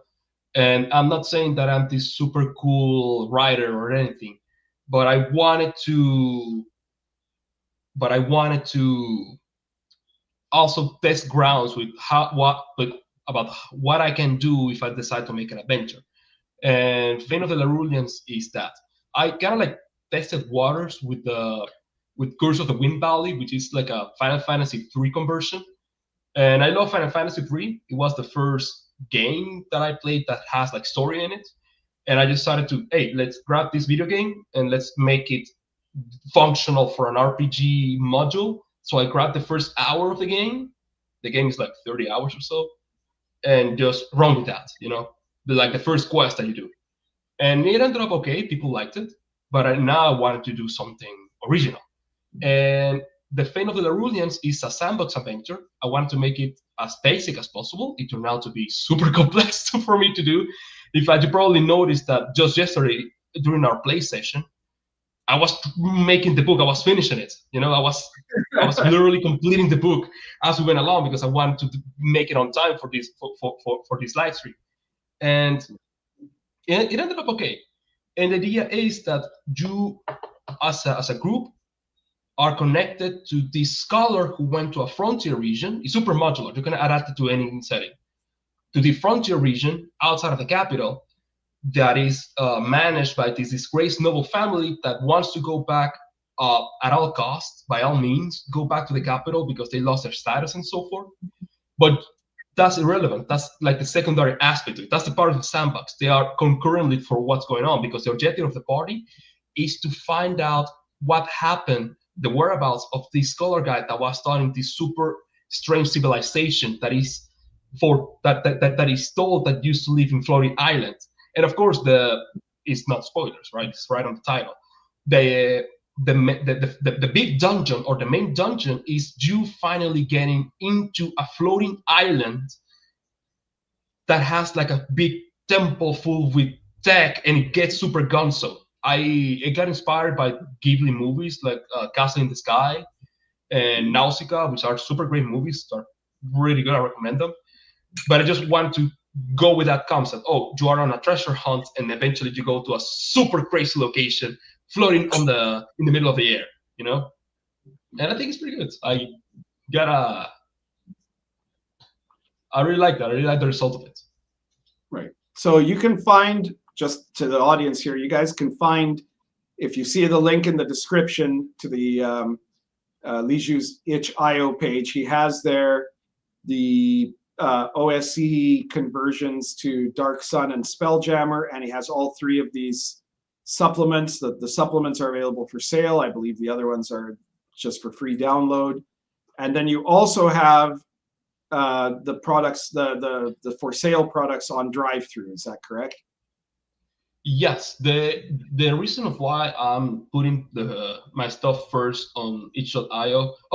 Sorry. Mob of War says, we're talking about Final Fantasy 3 or Final Fantasy 6, Onion Kids or Espers. Onion Kids. Onion Kids. I have no idea what that is, but I'll take your word for it. It's okay. The reason why I use itch.io first, they give me a super nice return, in the sense that I don't have to give like 30% like on drive-through. And the second is that I can make it a super cool storefront. It's almost like 2006, 2007 YouTube, where you can even like make your own banners, and it's kind of like your own personal corner. I liked it because of that. And I can put my free projects as well. And I don't have to wait 3 business days in order to publish anything. And sadly, with drive-through, even though it's been giving me some pretty decent returns, I think I've been selling it's slightly the same as at itch.io, even though I'm more active on it. It having to wait 3 business days is a little bit. It's better if you're a company, but for a self-publishing guy, it's a little bit. It's a little bit counterintuitive in that sense. I get it. They are a professional website, but yeah. You can see the Pundit at work here. My name says I will definitely be picking up the Appendix L books. Thank you. I appreciate it. So maybe your drive-through stuff will pick up. I wanted to mention that just this week we had the Gonzo Fantasy Companion was the deal of the day. I think that was yesterday. And awesome. It's now an ELECTRUM bestseller, which is nice. It's continues. It's the deal is done, but you know, you should, if you haven't picked it up yet, you should pick it up, especially if you like Gonzo gaming. And as usual, I will push. I don't do itch.io, but I have got the Red Room store where I have the Pundit Files. The latest issue of the Pundit Files is which one is it now? It's the it's Chort the Bunker of the Ancients, which is also a high-tech dungeon in a low-tech environment, and you should check that out and all the other issues of the Pundit Files. For the moment, they continue to be $3.50 each. So if you can get $3.50, you can buy an issue of the Pundit Files. So I can say I can say my favorite issue of the Files. I got a couple. I got the horse one because after I talked to Patrick about it, I just had to do it. It was super awesome. But that's a very good issue. Yeah, but my favorite one is the planetary the sci-fi segment that you did for Space Adventures. Oh. Well, you'll be happy to know that I'm working on the next one of those. I mean, in fact, I'm done working on it, but it hasn't been published yet. Matter of fact, Space Adventures is my favorite work of yours because you literally made the whole rule set out of 30 pages, and that's awesome. Yeah. But also because I love Star Wars, and it's the only physical book that I have of yours. The rest is PDFs. I'm a super digital guy. I have barely space for digital books. Yeah. But yeah, so I'm still waiting for your. The first one of those was Random Space Opera Worlds, which is, I guess, the one you're talking about. And then I did Space Opera Encounter Locations. And the one that will be upcoming in a few weeks, or well, maybe a couple of months, because I'm writing ahead, of course, is going to be called High Tech Ruins. And it's basically for when your characters in the campaign are traveling to find missing or legendary complexes that had been abandoned on some planet. And so basically it's space opera dungeon crawling of a sort. I think it'll be a pretty good source book. That'll be great. Yeah. So Steam Bob asks, any news on the Rose War Complete? I suppose you're talking about the fact that there was somebody that was trying to work on an omnibus edition of L&D and Dark Albion. As far as I know, that project is still in the works, but it seems to have slowed down. I'm not personally very connected to the process of it, because I've already written all the stuff, right? It's already there, so they're putting it together. But I haven't heard an update from them for a while. I guess I should check in on that. See you later, my name. See you later. And okay, so my next question, I guess, would be, well, do you want to give any kind of a preview of what your future products might be?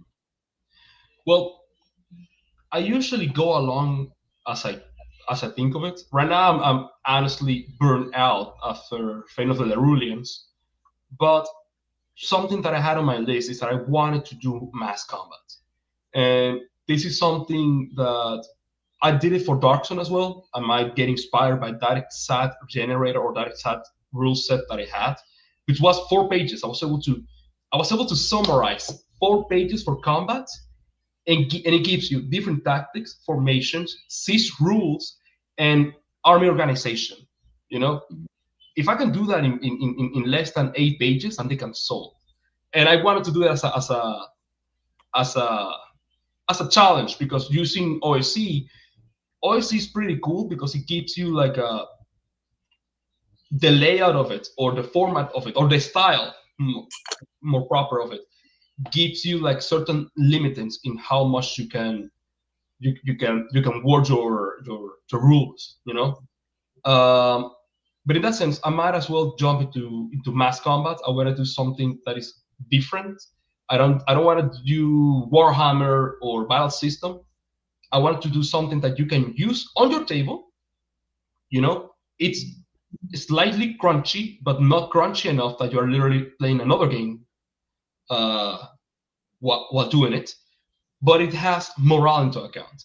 And morale, and as I read in The Art of the War from, The Art of War, the super awesome book that everybody has read or say they have read, the idea of you trying to direct an army and you having to coordinate the answer to your orders, because that's exactly how they used to run battles. The general shouted an army, somebody shouted that, and then you have some guys with banners that have some special codes that was on the officials, and then that's when the order came in. That timing inefficiency that it certainly should exist in war games, and it's not present in war games, is something that I would like to tackle in a role playing. Because honestly, if you are running a campaign and your fighter, which is going to become a general, if you're playing a fighter, you're eventually going to play a general, you have to run your battles in a way that you feel like you are there instead of playing a war game, And when I say playing a war game, is in the sense that you are controlling all units, and each unit has its own stats and all that. I think that's not the idea, Yeah. Absolutely. But I think I'm going to tackle mass combat. And also from my usual conversions, again, I have to complete Oriental Adventures.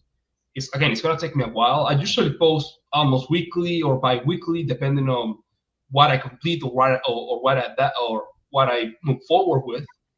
But I'm just gonna keep doing that. I'm gonna keep posting on Facebook groups, on Reddit, or any space that I'm allowed to, in order to, hey, here, use my stuff. It's not complete. I'm gonna give you a huge PDF with it, but you can grab it and grab chunks of it and add it if you'd like to. I don't mean to give you advice or anything, right? But you realize that if instead of publishing it as Oriental Adventures, if you were just to kind of like file off all the IP part of it, and you sold it as Eastern Adventures, then you would actually be able to make money off it, right? It is true. Just a thought, No, I mean, no, you're absolutely right, and I have thought of it, but I'm thinking about, it's something that I might as well do. I might not do it. I'm still in that stage of the process in which I can decide to do it or not do it.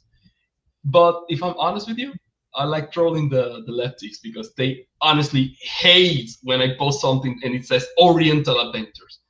It fills me with joy. It's just funny. It's just funny. I love it. And I remember that when I started posting about the project, they were debating a lot, you know. And my first thought was, sure, give me clout, get mad at it, you know. Yeah. But I could understand that feeling, no question. Yeah. But so it might do it. It might be in the plans. I don't know. Yeah. So your products are all PDF, right? You don't have a print edition of your so far, any of what you've got so far. So this might not be that relevant to you, but I don't know if you've heard that Drive-Thru has just announced to the publishers that they're, because of the rise in printing costs, they're going to have to raise the prices of a whole bunch of products. And specifically, I don't know why this is the case, but apparently the products that are going to be going up in price are the black and white printed books and the premium color printed books. The standard color are basically going to stay the same, I guess. So that means that, you know, within a short while, those products, black and white printed books and premium color printed books, are going to be having like price raises. The black and white are going to be the worst, apparently. I don't know why, because, like, you know, they're black and white, but I guess maybe that's why. They're going to be like 20 to 50% higher in terms of the cost. And the premium ones, I think, are going to be like somewhere between 10 and 20% higher. So I'm mentioning that to everybody here because if you've been like holding out on wanting to get any of my products from Drive-Thru, you know, like all my book products specifically, it's not going to apply, obviously, if all you buy is PDFs. But if you want to get a printed copy of like Baptism of Fire in premium color, you're going to want to do that sooner rather than later if you want to save some money, because that's coming, I think, like very, very soon. So you got to get to it. Steambub says, I think Drive-Thru is so inefficient that they're wasting money. I don't think that's the case here. It's a known fact in the whole industry that printing costs have been going up. It's because when you think of there's way more stuff being printed now than ever before, right? And there's just not enough printers to keep up, right? So it's unfortunately a product of supply and demand, right? I mean, the answer to that is, I mean, if you want to have a really successful business, invest in creating a printer, right? Like a printing company. Because there's huge demand for it, huge demand, especially if you do it in the United States, right? Because that's where you're going to be able to get a whole bunch of customers, because people would prefer the products being printed there, and it's more efficient that way. So, you know, that's what you want to do. I really don't think it's, in this case at least, it's not Drive-Thru RPG's fault at all, because it's happening. There's a super cool story that I got from one of my professors once, and she used to work at a printing company in Caracas, and she always tells this story in order to tell you like the true value of printing. She said that one day some guys just broke into the company's warehouse and decided to steal all the valuables, you know, all the art pieces or all the PCs, all the jewelry and whatever you can imagine. But as soon as they walk in, the company was okay, and even the boss was like, all right. And in fact, they knew that the guys were just some petty robbers instead of some premeditated stuff, because they didn't steal the press. You know, that's the most valuable thing. It is the most valuable thing you can have in a print. Well, of course, I mean, it's a printing company, but printing presses are extremely expensive. They are extremely expensive devices, you know. And for whoever runs it, it's hey, you are sitting on gold for the foreseeable future, you know. Yeah. Like if you open a printing company now in the United States, you're gonna just have like, you could be working 24 hours a day and you're just literally printing money, I guess. Yeah. Either that, or you're not gonna work any other day of your life. You simply just hire somebody. You don't have to worry about how much the wages are gonna be, because you are for sure gonna earn that. Yeah. Very good honestly, investment. Yeah, printing is something cool. I might at some point get into that, but first, because I'm pretty new at this, I have no idea what I'm doing most of the time. Hopefully, I'm not breaking any laws or not getting into trouble. But first, I know that it's going to be a lot. I have to get in touch with a lot of companies. And two, for a new guy, the best you can do is not get into printing yet, because you have to first make sure that you have the public to sell. You know, uh, and I'm not, and I don't think I'll be willing to put any of my books for printing, at least until I'm well sure that it's going to reach copper. Yeah, that's my mindset. I don't know how much you've seen my videos, but what you're doing is basically what I suggest to people who are starting out in like writing RPG products, which is to say, don't start by writing a 400-page book of what you think is the perfect RPG or something like that. Start by making by getting yourself known on social media and producing smaller products that people can see what you're doing and they can see the evolution of your work, and you will gradually generate fans, people that will like what you do, and then you build up an audience, and that's exactly the way to do it. Yeah, all right. I mean, believe it or not, I don't remember you saying that in a video. I might as well saw that, but I don't remember you saying it. You might as well say it, okay? I'm saying that I don't remember. I definitely have a couple of times. Okay, but I do then a lot I of don't remember. So you can't, I'm sure you can't watch all of them. It's okay. Well, what I'm saying is that I just took that approach because I just think that it was the most easy one. Hey, why don't I just open a storefront and just have people do it? At least people know my stuff already, which is why I keep doing things as I do. And it's not only because of the love of the art. Now it's to let myself be known. Hey, I'm the guy who did Dark Sun. I'm the guy who did Spelljammer. I'm the guy who did Oriental Adventures. That carries a name and reputation. I think reputation is as, if not more important to sell your product than the product itself, which is sad because that means that that shitty products can sell way more than good products, but it's just how things are, Well, yeah, I would say gaining an audience is the most important thing, right? Which is, yes, like whether it's through semi-notoriety like myself, or whether it's because you've done something unrelated, like Ginny D or whatever, like those sorts of people. They're producing. Yeah, the funny thing is, after the OGL scandal, a whole bunch of these big YouTubers decided they're going to make their own game. All of them are crap, but they're going to sell really well because they're famous people, right? Steampunk, publishing a zine that is a setting sold by piecemeal, a good idea. Well, I'm kind of doing that with my Sons of Heaven setting for Star Adventure. I'm doing that in the Pundit Files gradually, right?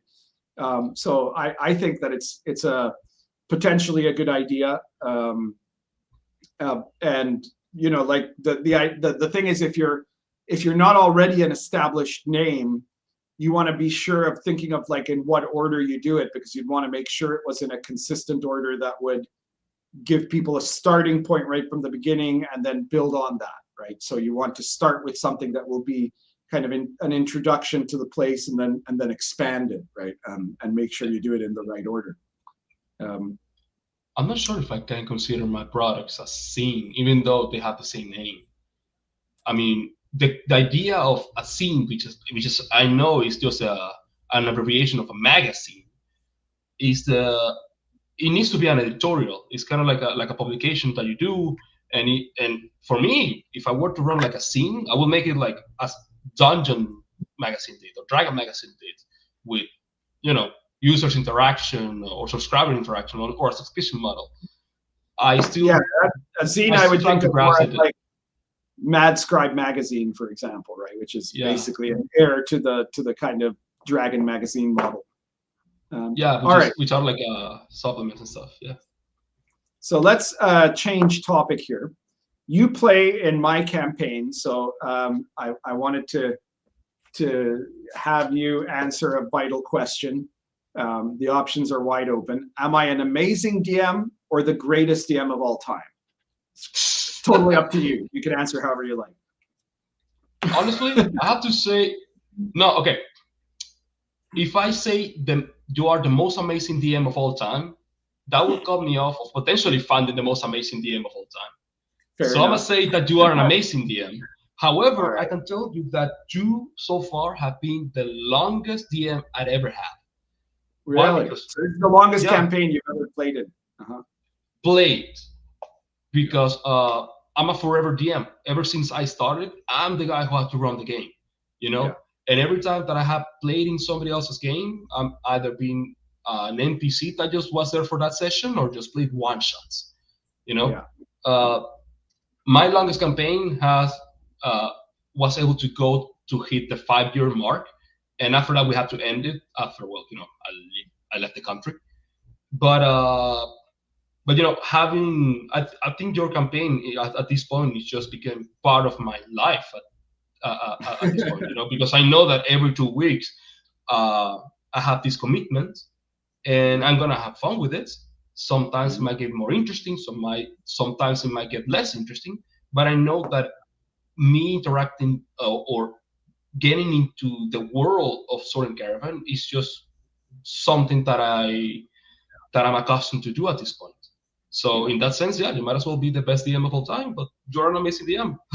That's all I can say. And, you know, in that in the context of the campaign, that thing of, you know, that sometimes it's going to be more interesting, sometimes it's going to be less. It's understandable because Sword and Caravan is not an episodic campaign. It's not like, okay, last session we finished this thing and now it's like 5 months later or something like that, or 2 weeks later or some other time, and there's another thing that's happening. It's not like a TV show or something like that. It's like we're picking up exactly where we left off, right? It's going time. Like there might be occasions at some point in the campaign where you guys say, well, we're going to just stay here for several months to recover or something, and then and nothing in particular happens, and so we skip ahead. But that hasn't really happened very much now, you know, particularly after the time of the Third Crusade in the campaign. So well, I now know you're going pretty much day to day because you're traveling along the Silk Road, or well, lately you haven't been traveling that much, but you've been doing stuff long term in a certain area. Well, I remember that at some point we were discussing the idea of hey, let's keep some time instead of rolling every single day. But we were just coming up with stuff to do, you know, or even if we didn't have like leads or adventure seats to follow or any quest, we simply say, okay, I'm gonna go to the city and I gotta talk to people, and then something's gonna happen, you know. And it's not because we were the players and some stuff had to happen to us, but more like we proactively decided to put our foot forward and interact with the world, you know. And sometimes it leads to interesting stuff, sometimes it leads to more trivial stuff, but it certainly leads to something, you know. And I can understand from a player's perspective, for example, that it might not be for everybody. So in our case, because we are already accustomed to it, we're already accustomed to the style, and we already appreciate the world and the characters and all that, and each other as well, we do that, right? But I can understand if somebody suddenly says, okay, this is not for me, I'm getting bored, you know, which, well, the format, okay.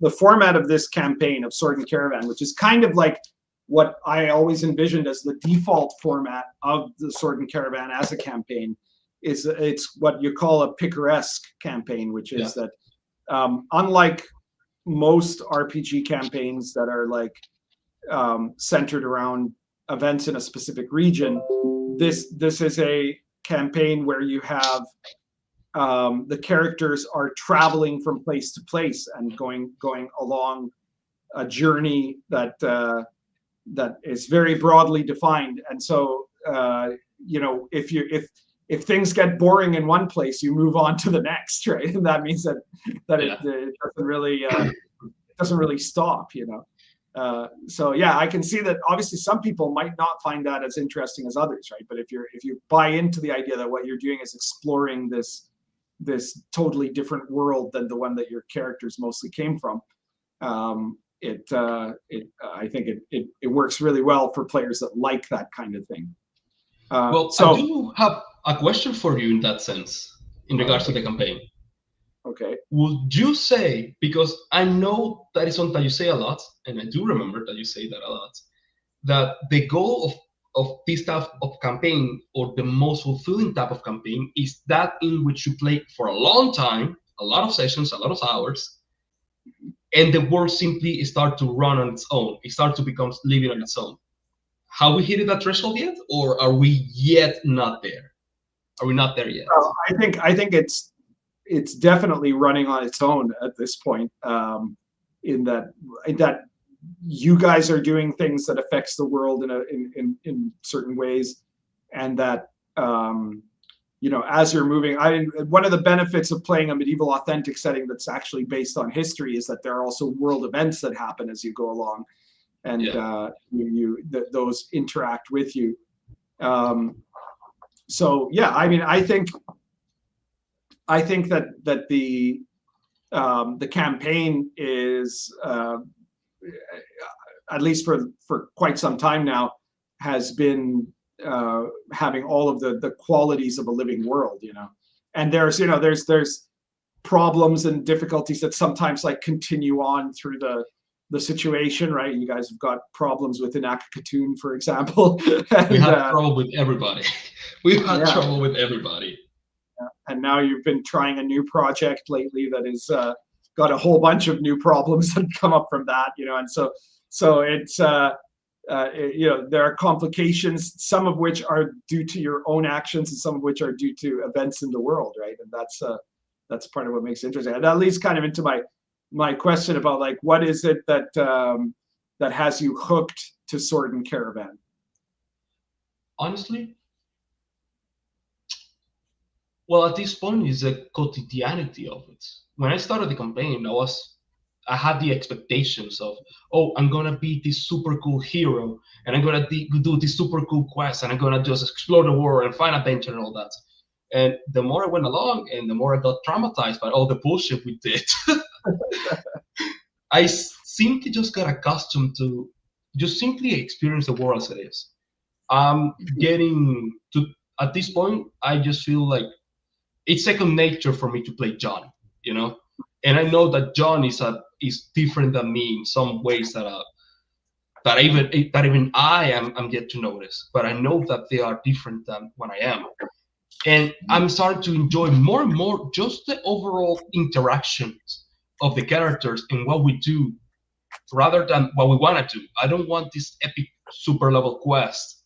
It might be cool if we ended up in that way, but I'm just in for the ride. I'm just enjoying the ride as it is.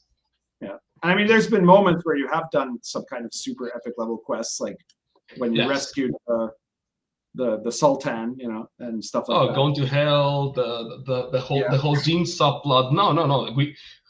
We are pretty proactive, and I'm super happy with that. We are super proactive. We're just not simply staying in one location expecting adventure to hit us. We go ahead and find it ourselves. Yes, you do. Sometimes with disastrous results. Age, everybody has age except for me. But but in that sense, I'm just enjoying the journey. Epic quest or not, epic level combat or not, epic treasure or not, I'm just enjoying the characters, and I'm just enjoying the shenanigans that we just get into, as trivial as they are. Yeah, it is an interesting campaign because it flip-flops. Like you guys go from, you're going to like a place that is supposed to be a gateway to hell, and then later you're, engaging in camel trading. So like that's quite a range that you have in there. And actually, one of my favorite sessions is literally whenever we jumped from the super level quest, and then we decided to, let's go ahead and try to find an engineer to make some irrigation canals, and then we just started city planning. Out of nowhere, we stopped playing an RPG game, and we just decided to go full Sim City on it. Yeah, that's true.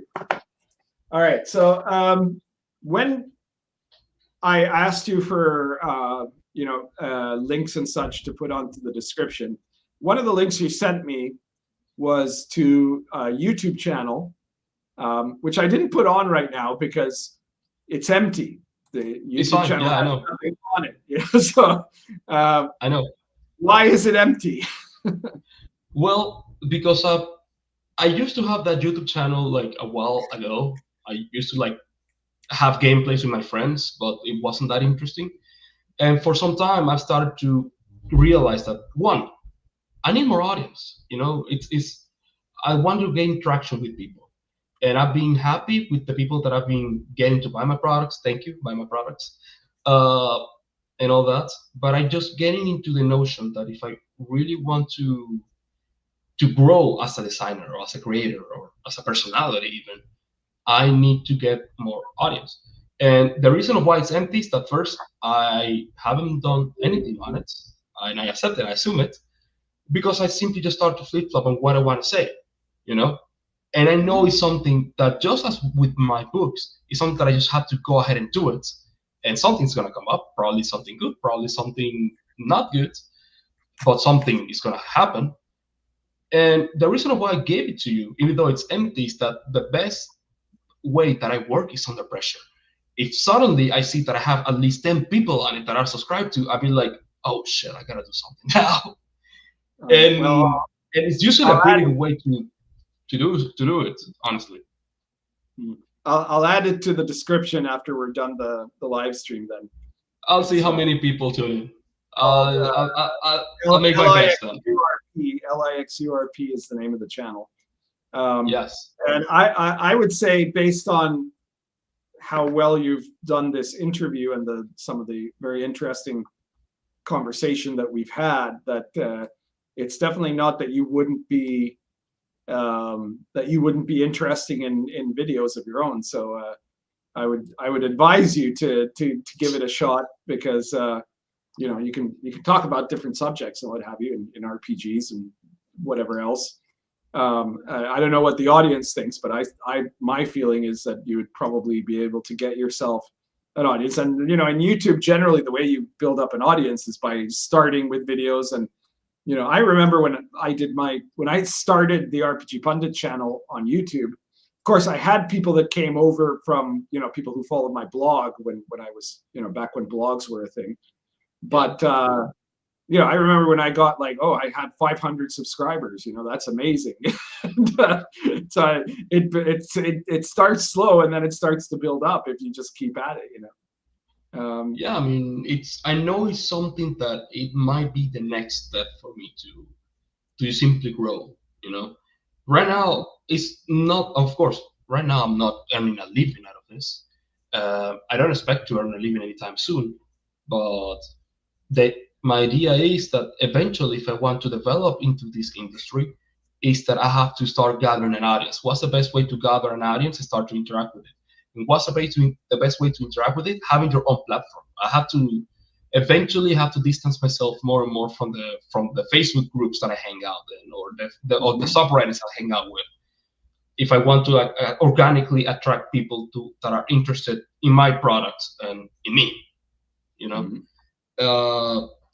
And I know it's something that I'm gonna do, and I'm gonna do it. It's gonna be fun. It's gonna be cool, and I'm gonna have like 100 subscribers, and I'm gonna say, "Oh my God, I'm the best! Send me the plates now," you know. But yeah. Now I do have a question about that, because I'm a starter, you know. And what advice, aside from make a YouTube channel, what advice would you give me in the current states that I'm in order to further develop my career or whatever? Well,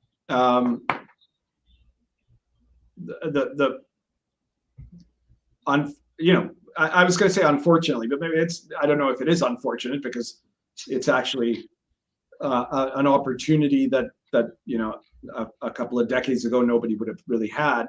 You know, a couple of decades ago is when I started, and I started by blogging, and blogging was a big thing back then, right? Nowadays it isn't. But now there's this huge reach of different kinds of social media, right? And it seems to me that it's a missed opportunity if you don't if you don't engage in a variety of social media, and it's got to depend on, like, you got to know what your audience is going to be too, right? So like if you're doing old school stuff, you're probably not going to, I mean, I could be wrong maybe, but you know, my perspective is that based on the demographics of the old school crowd, YouTube and X are the sort of places to go to, right, to promote your stuff, and maybe less so, you know, like not as much stuff like TikTok or Instagram, right? Because you know, maybe if you're a 5e progressive person, those might be good places, but I think if you want to do like live plays and stuff like that, I guess Twitch is a thing, but I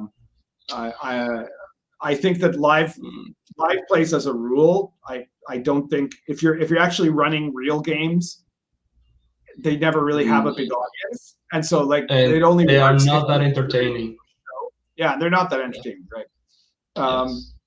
But what I would say is you also need to then engage with other content creators, right? Like interact with other people who are already well known, right? And that's another way to, you know, you got to network with other people in the OSR, you know, people who are game designers and what have you, ones that you think will be into the same sort of stuff you're into, and therefore might end up promoting you. We've got some. Oh, that's an advice on modules. Okay. So. Yeah, but I would say basically that you should build up both kind of, I guess, professional connections and build up an audience on multiple platforms, and you want, you know, what you don't want to do is make a bunch of trash content, right? Like I said, these guys that do like 10 videos a day and they're mostly just copying based on another video, and you know, like that works for some people who are like trying to make a living off of YouTube, right? But that's pretty, you know, most people don't succeed at that. The ones that do end up stuck in this trap where they have to put out 10 videos a day, right? And I think it's way better. Like, I mean, what's worked for me always is to do like, I don't know, maybe anywhere from 2 to 4 videos a week, right? And that's not necessarily what you need to do. Even if you only do 1 video a week, right? As long as there's a consistency to it, that you don't like not do anything at all, that helps to build up. And you know, making collaborations of different kinds, whether it's just commenting on other people's work or it's you know, getting on somebody else's show or things like that can be a really big deal, because it's one thing the people that will come to you in your areas, and then it's another thing if you can get your name recognized in other people's areas, because then they'll see, oh, you know, this guy's doing something similar to what, you know, whoever Diversity and Dragons is doing, or you know, any of these other channels, you know. And you have to be a self-promoter, you know. I know that there's a fine line between a self-promoter and a blatant grifter, right? But a self-promoter is making content that people actually find interesting, and not just like advertising. And if you don't do that, you know, you're like some people think, well, my game is going to be so good that it won't matter, people will just find it. You know, that's not how it works. You know, I know some very good OSR games that never really took off because they didn't have enough promotion. You know, I mean, you have to not be afraid to push your stuff. You know. No, I mean, I'm not afraid to push my stuff. I usually, every time that I go to a Facebook group and somebody asks, oh, is there something that I could get for this? And you simply like, boom, you know, get this. In the end, I do not make the sale. I don't care.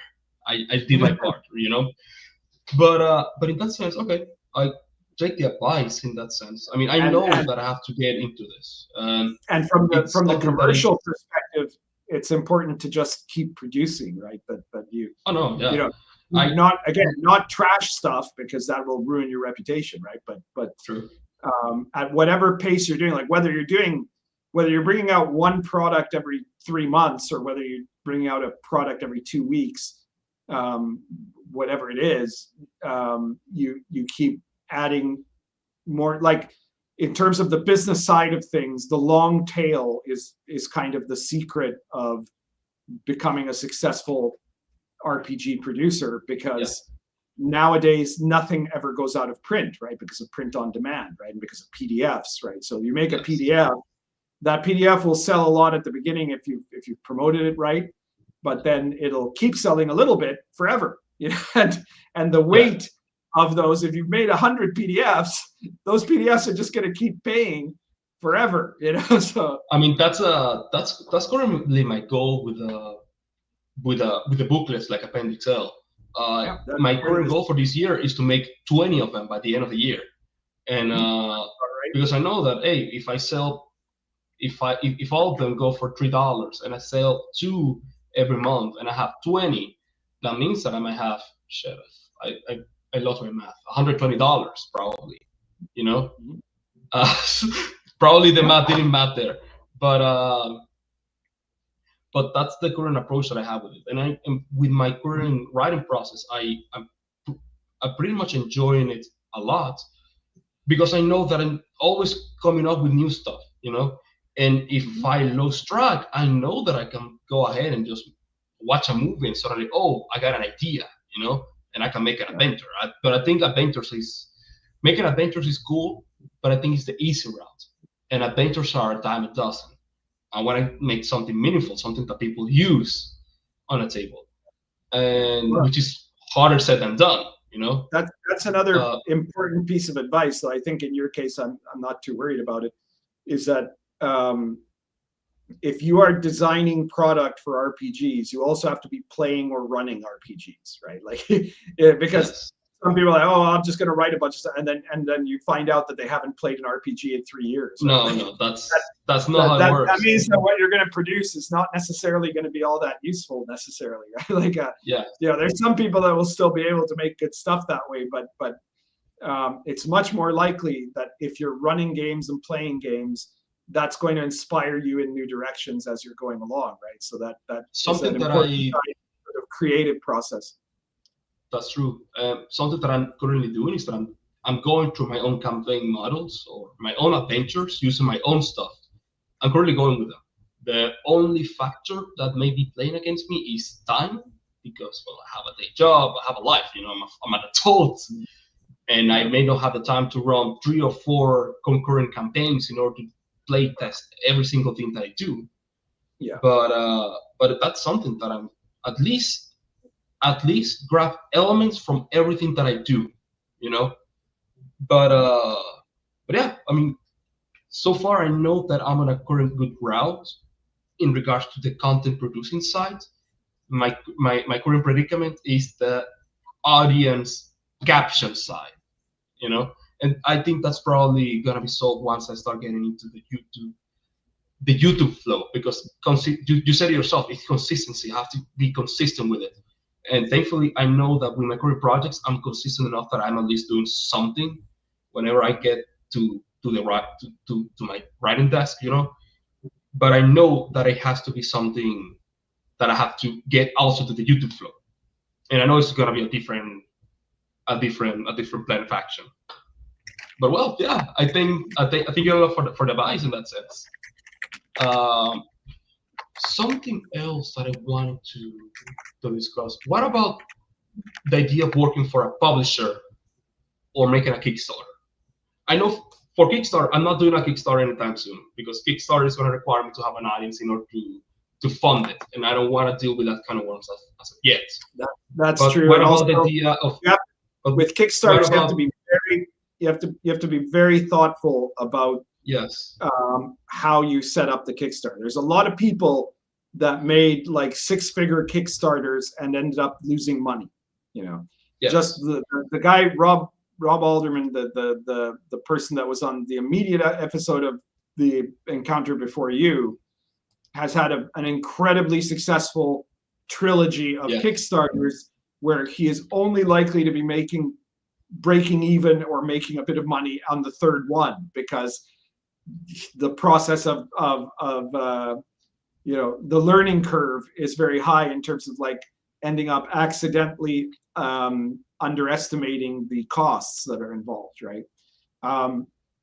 Now, what was the other part of your question?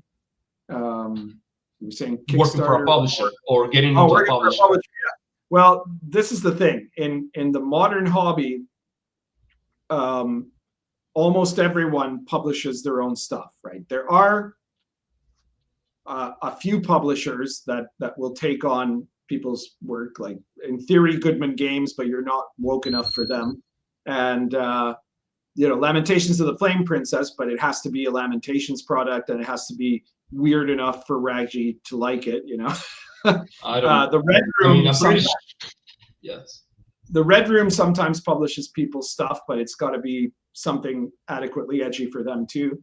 But for the most part, people are making their own stuff, right? I'm an exception to that, but it's because I was already famous before any of these people, right? And so they know anytime I'm making a new book, if I don't have a publisher, say, hey, I'm looking for, you know, or sometimes they come straight to me. I want to publish for you, right? Because they know that whatever they're publishing, if they publish my book, it's going to sell more than the books that they're publishing, right? And so that makes it a deal that makes it worthwhile, and I can get a royalty that is big enough for me, but what's left for them is also big enough for them. Like they're still making more money than with their own products, right? Because it's an RPGPundit product.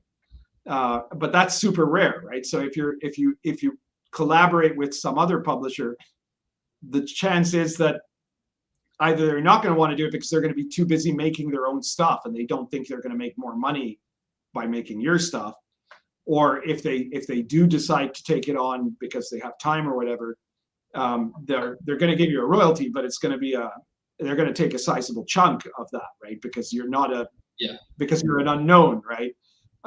So yeah, that's what you got to keep in mind, right? Now, if you eventually become a big name, then maybe you could do that, right?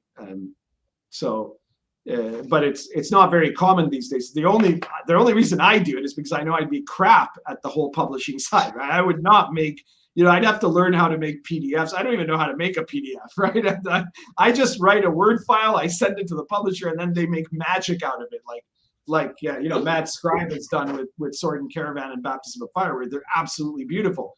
And of course, I have the power to go and look at, you know, I found Matt Scribe because they did Anchor, which was not even an OSR game, but it came onto my radar. I said, that looks really well designed in terms of like the layout, the format, and everything. And so I said to the guy, hey, you know, if you're interested, and he said, oh God, yes, you know. So there we go. And then now we've made several books that have all been beautifully made and making a decent amount of money. But it's tricky. I know it's tricky. I mean, in that sense, like, yeah, I mean, of course, I'm not famous enough to not have to be good, you know? I'm not saying you're not good, you know that. But in the sense that, for example, this is a one-man operation, so I had to not only know how to do proper book layout, I had to know how to do proper maps, I had to do how to get art. Art is another question entirely. I don't use AI for my maps, for my books, mostly because one, I haven't got to that point in which I think is good enough for what I want, and second, because with Appendix L, I got into the style of just using all art, Creative Commons. I think it's good, but Creative Commons, I know it's super limited. It depends on what the context is. Like I did really well with Creative Commons on a lot of medieval authentic stuff, but it's because it's old art, right? And so that really fits. That's what Sword and Caravan mostly has. But like, I don't know if you've seen Baptism of Fire, right? The art inside is fantastic, and it's all AI. It's AI made, I know. Very carefully curated AI, right? It's AI is very specific to the setting. The problem with art in my case is that, well, first, artists are expensive. Very, very, very expensive. It's not against them if they have to eat and they're charging that. I mean, that if they think that's what they're worth, I can say I'm too broke for them. But they are expensive, and AI art is usually not that good unless you are either pretty good with the prompts or you know how to do art, which I'm not. I can barely draw stick figures, and in that sense, it's just how AI works. AI is as good of a tool as you are using it. If you are not able to be properly good while writing, why do you think that AI is going to be better than you? The AI doesn't understand what you're doing. It doesn't understand what you're trying to do or what you're trying to achieve. So if you don't know what you're doing, AI is just gonna churn out something absolutely. Well, I mean, you have to. Something absolutely mediocre at best.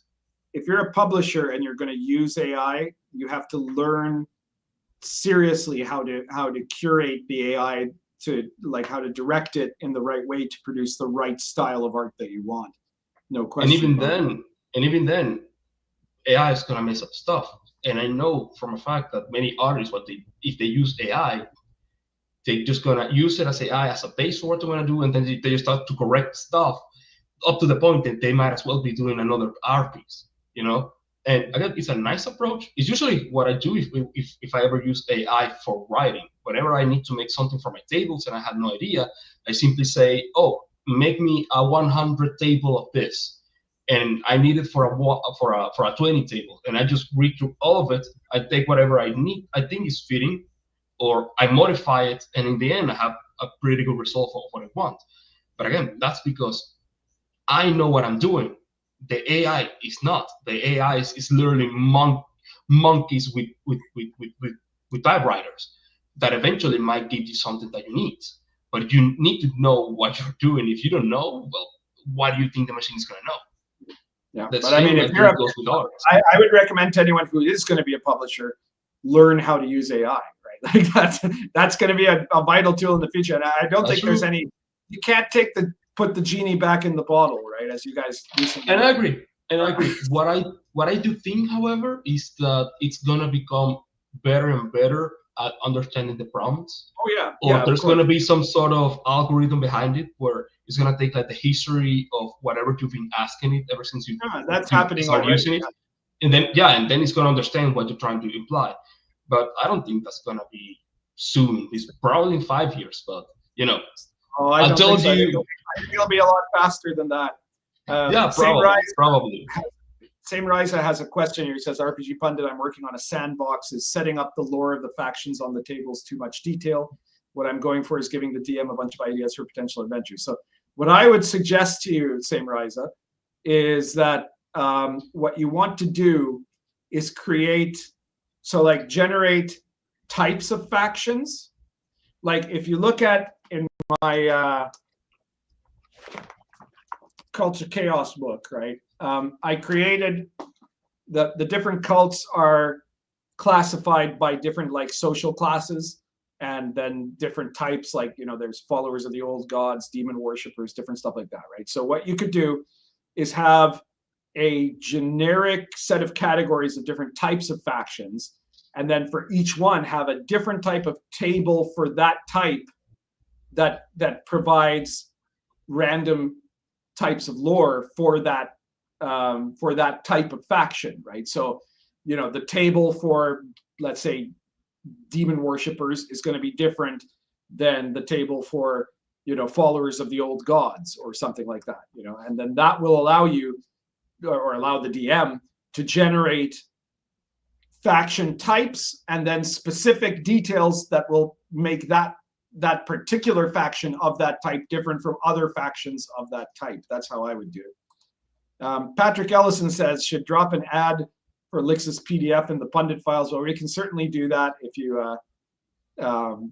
Patrick is the guy is my publisher for the Pundit files. So if you get in touch with him, then maybe we can put an ad for your latest issue of your periodical. Awesome. PUNDIT Files. Awesome. You can get in touch with me on my itch.io storefront. I think it's on the description. Yeah. Well, you can also get in touch with him in 2 weeks if you like. It's that Patrick. Yeah, I know it's not Patrick. But yeah, send me an email. I'm gonna make it happen. 3 Orcs says it's not feasible to create an RPG product without a lot of artwork in today's markets. People are more visual than ever. It's not cost effective for money or time. Well, that's kind of true, because I know that there's a couple of OSR games that were very minimalistic or had no art at all, and some of them were incredibly good games in terms of the material, but they didn't sell very well. I take it as the same as Morkborg. Morkborg, it's not a good game. It's a pretty that's right. It's the opposite is true. Yeah, games that have a particular art style that looks cool to certain people can end up doing really well, even though as games they have nothing particularly new or special about them. Yeah, Morkborg. But I would say that Morkborg does have good art, in the sense that it has good art. It has such a good art that it lets the art carry, even though it's a sucky product. It's entirely based on like the art entirely defines what that game is, because it's sort of like if you do a punk album, right? It's like or something like that, or a heavy metal album, right? It instantly creates a genre around it that isn't necessarily even backed up by the lyrics, as it were, but it creates the association in people's mind, and there you go. So that's part of the importance of art. All right. So I don't know if you guys have any other questions for Lixu or for myself. If you do, this would be the moment to do it. As I've said, the links to Lixu's itch.io and drive-through are on the description of this video, of this live stream, and will be there after when it's a video. And so you should check those out. And of course, you want to check out my stuff. 101 Sarmatians. I still don't have the books yet, but they're on their way. Is my latest big source book for Baptism of Fire, which covers the intrigues and activities of the Polish nobility in the setting of Baptism of Fire. And as I've already mentioned, in the Red Room store, you've got the Pundit Files.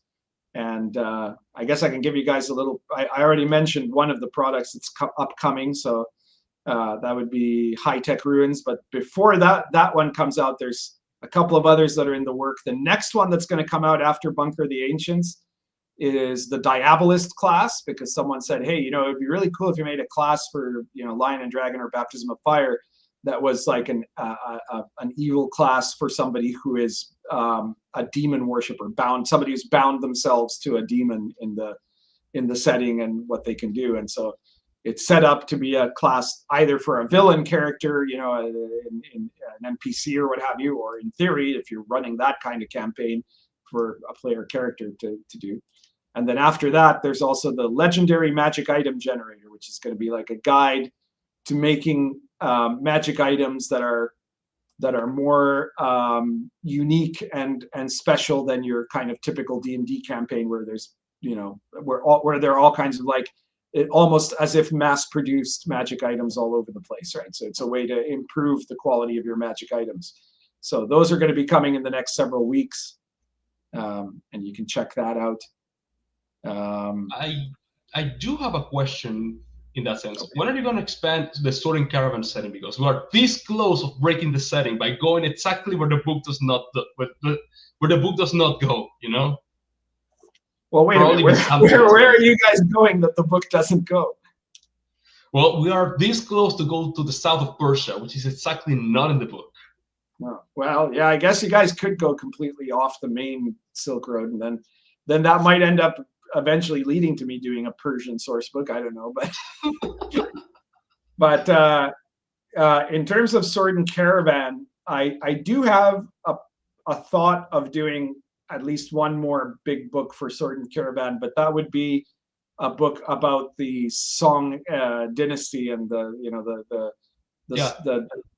about mainland China in the time of the exact same time as the Sword and Caravan setting. So it'd be like its own campaign setting, but also an expansion of the Sword and Caravan book.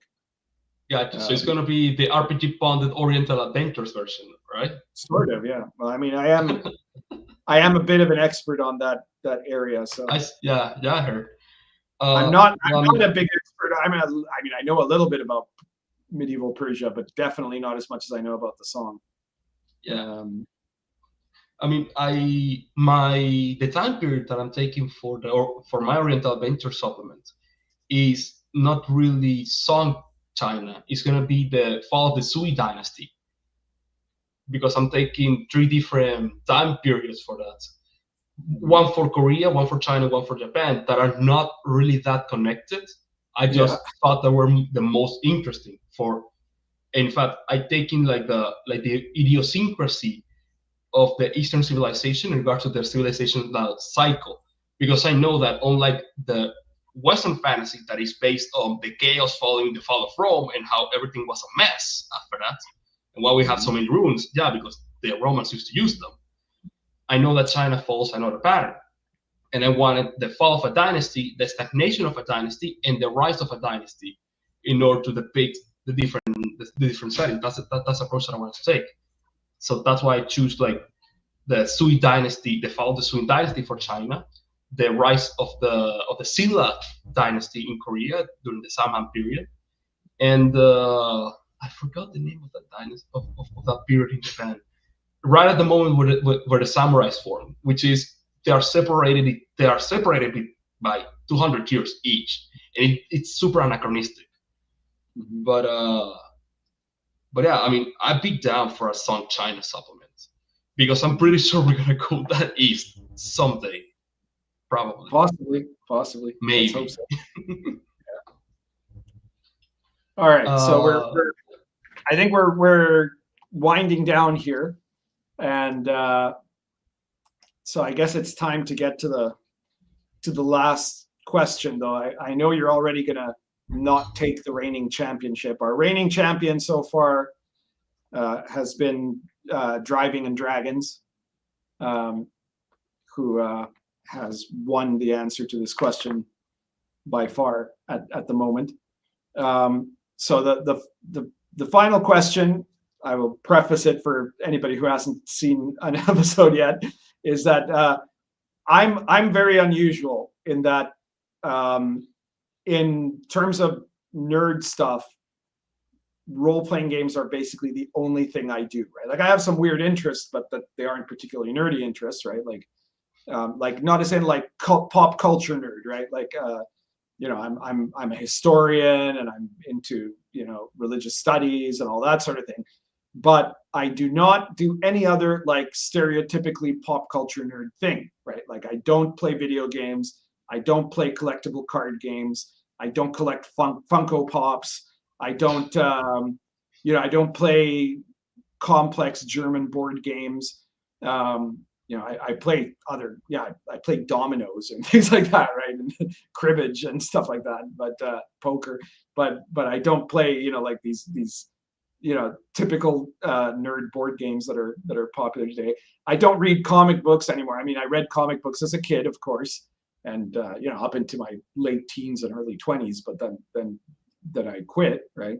I don't read fantasy and science fiction novels. I mean, I read a lot of them again as a kid, and of course I've read some of the classics, but I don't spend my time reading like 1,500 Star Trek novels or something like that. And so basically I don't do, I don't watch anime. I don't do almost any of the things that any other nerd does. I mean, I do watch mainstream movies, like I've watched some of the Marvel movies, I've watched Lord of the Rings and stuff like that. But look who's up. She's still looking pretty sleepy though. It's Domino. Oh, she's so sleepy. All right. So So essentially, I'm not nerdy apart from being obsessed with our tabletop RPGs, right? And so my question to you is, how nerdy are you? How nerdy I am? Yeah. Not that nerdy, honestly. I mean, I have my phases. Well, you play video games. We know that because you were talking about them today. Right? Yes. However, I played video games less than I used to do. I used to watch all sorts of movies. One of my favorite movies is Morty. Yeah, is this ugly, dumb guy who just finds a girlfriend from the 1950s, a super old movie. But I'm not watching movies as often as I used to do. I'm not watching anime at all. Literally, the medium to me stagnated and just became the same slob. Unless, some fringe or old movies here and there that I watch sometimes. Do you play collectible card games? No. Pokemon, Magic, none of that stuff? No, absolutely not. Absolutely not. I'm not into Pokemon. In the last time I played Magic the Gathering was in Germany. Matter of fact, I had to play with a borrowed deck that wasn't German. And no, I don't watch it. I'm not into that at all. I don't read. I read sci-fi books. I read the Foundation series. I read Starship Troopers, one of my favorites. I think the last one. Those are kind of forgivable, because they're classics, right? But yes. If you've read a whole bunch of Star Wars novels or Forgotten Realms, none at all. You lose. No, none at all. The one thing I've read is probably the first Dragonlance book, and I thought it was okay. I gave it a try with Lord of the Rings, and I was able to finish it, but I knew that it wasn't my stuff. I haven't read a single Harry Potter book. That's like how low nerd, and I'm not even a casual. That's in that way, and I know I'm not missing much. Even though every single girlfriend I had, she pretty much wants me to read the Harry Potter books, and I'd be like, Yeah. But what else is there? Well, I read history. I read some issues on the Crusades, the first Crusades, and that's before Soren Caravan, by the way. So I'm legit. I'm a Byzantophile. I've read the history of Byzantium multiple times. The fall of the Roman Empire, I haven't read any primary works at all. But Meditations I've read. History by Herodotus that I read. Well, going back to novels, I read Dune once. I haven't read the other ones. Too weird for me. So yeah, pretty much I'm not that nerdy. So you're doing pretty well there. I don't know if you're probably like second or third place, but I think that because.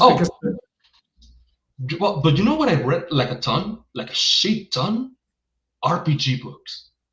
I read them for entertainment. And the weirdest one I've read is the Bubblegum Crisis RPG game, which is a super obscure OVA, anime OVA from the 90s. They had their own RPG book, and I read that. It wasn't that obscure. I remember it from the 90s. And I never watched it, but I remember about it. So. Well, there you go. It's obscure now, but it had an RPG game. I read it. I haven't read the RPG. It's not good. It's just D6 slop. The Westside games from Star Wars, even though I haven't played them, I've read them. I've read, I think, every single Dark Zone book in and out. Sometimes I reread them for fun.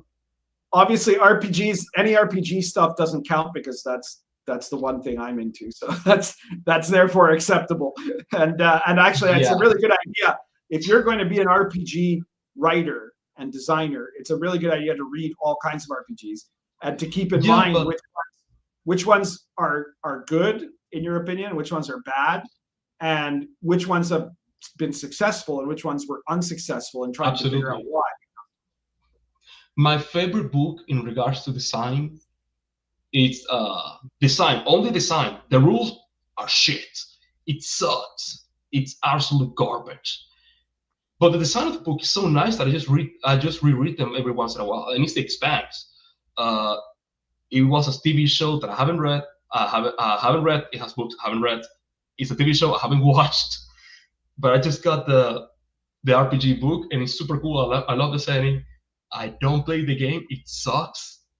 And my favorite RPG book, oddly enough, is still the Encyclopedia. I just reread it once in a while. I love the Encyclopedia. I think Mystara is the best setting ever. It's the best official D&D rule book ever made. Yeah, by far. Yeah, it is by far. But sometimes I read it only because of Mystara, because I think Mystara is the best designed RPG setting for ever.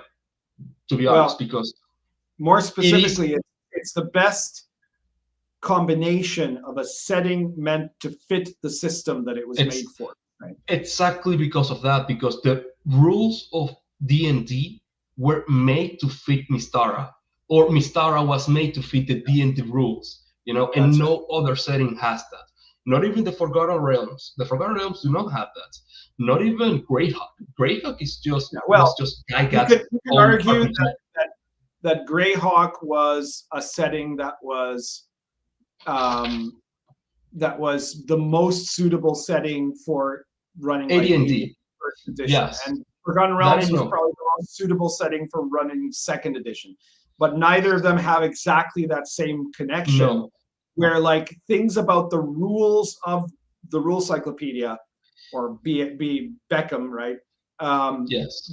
They are made into features of the world in the setting, right? And that's like the craziest thing. It's just genius. So yeah, precisely. All right. I mean, yeah. So you've done well. You're definitely not the worst the worst at answering that question, but I just because of the video game thing, I guess you still get beaten by Driving Dragons, whose only nerd interest is RPGs and fixing cars, which is not a nerd interest. So I mean, it's nerdy depending on who you ask, I'm talking about like the classic pop culture nerd. Most pop culture nerds, half of them don't even know how to drive. So well, the one thing that I'm super nerdy about, but that I get like super pedantic, like absolutely pedantic, is soccer. I follow like around 8 or 10 leagues around the world, and it's like stupid because it's not that great. I'm not even into sports betting like that at all. I just simply watch leagues, watch games. You're Latino, so it's I think part of the. I'd say it's part of the genetics, but I'm half Latino and I don't follow any soccer. So but there's a disclaimer, because I'm Venezuelan. We Venezuelans suck at soccer. We play baseball. That's true. You do suck at soccer, yeah. And I hate baseball. I'm living in Uruguay, which is a World Cup two-time winner, and yet I do not follow soccer here. Well, I know you don't follow soccer because true Uruguayans will say they won the World Cup 4 times. That's right. They always try to claim that. Yeah, that's true. Because of the Olympics. Yeah. Yeah. So, but yeah, I mean, that's as nerdy as I can get.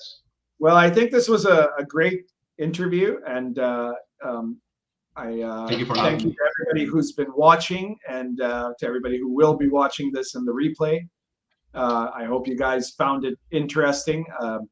And I will be back in 4 weeks, so that would be on the 6th of April, assuming that's not Easter Sunday or something. I don't know, but we'll see.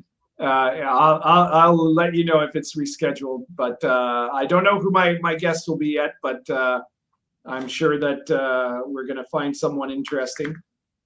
As we have so far every time. If you definitely well said, Captain Nolan. If you enjoyed this video, please hit the like button. Please share the video everywhere you can. Still feel free to throw in a super chat if you would like to contribute to Domino's Toy Fund, and basically share the video everywhere so people can see it. I hope that we will see you guys all in a few weeks as well. And well, I'll be seeing you, Lixu, in 2 weeks for our next Caravan session. Yeah, it's gonna be fun. It's gonna be fun. And thank you very much, guys. Thank you for having me.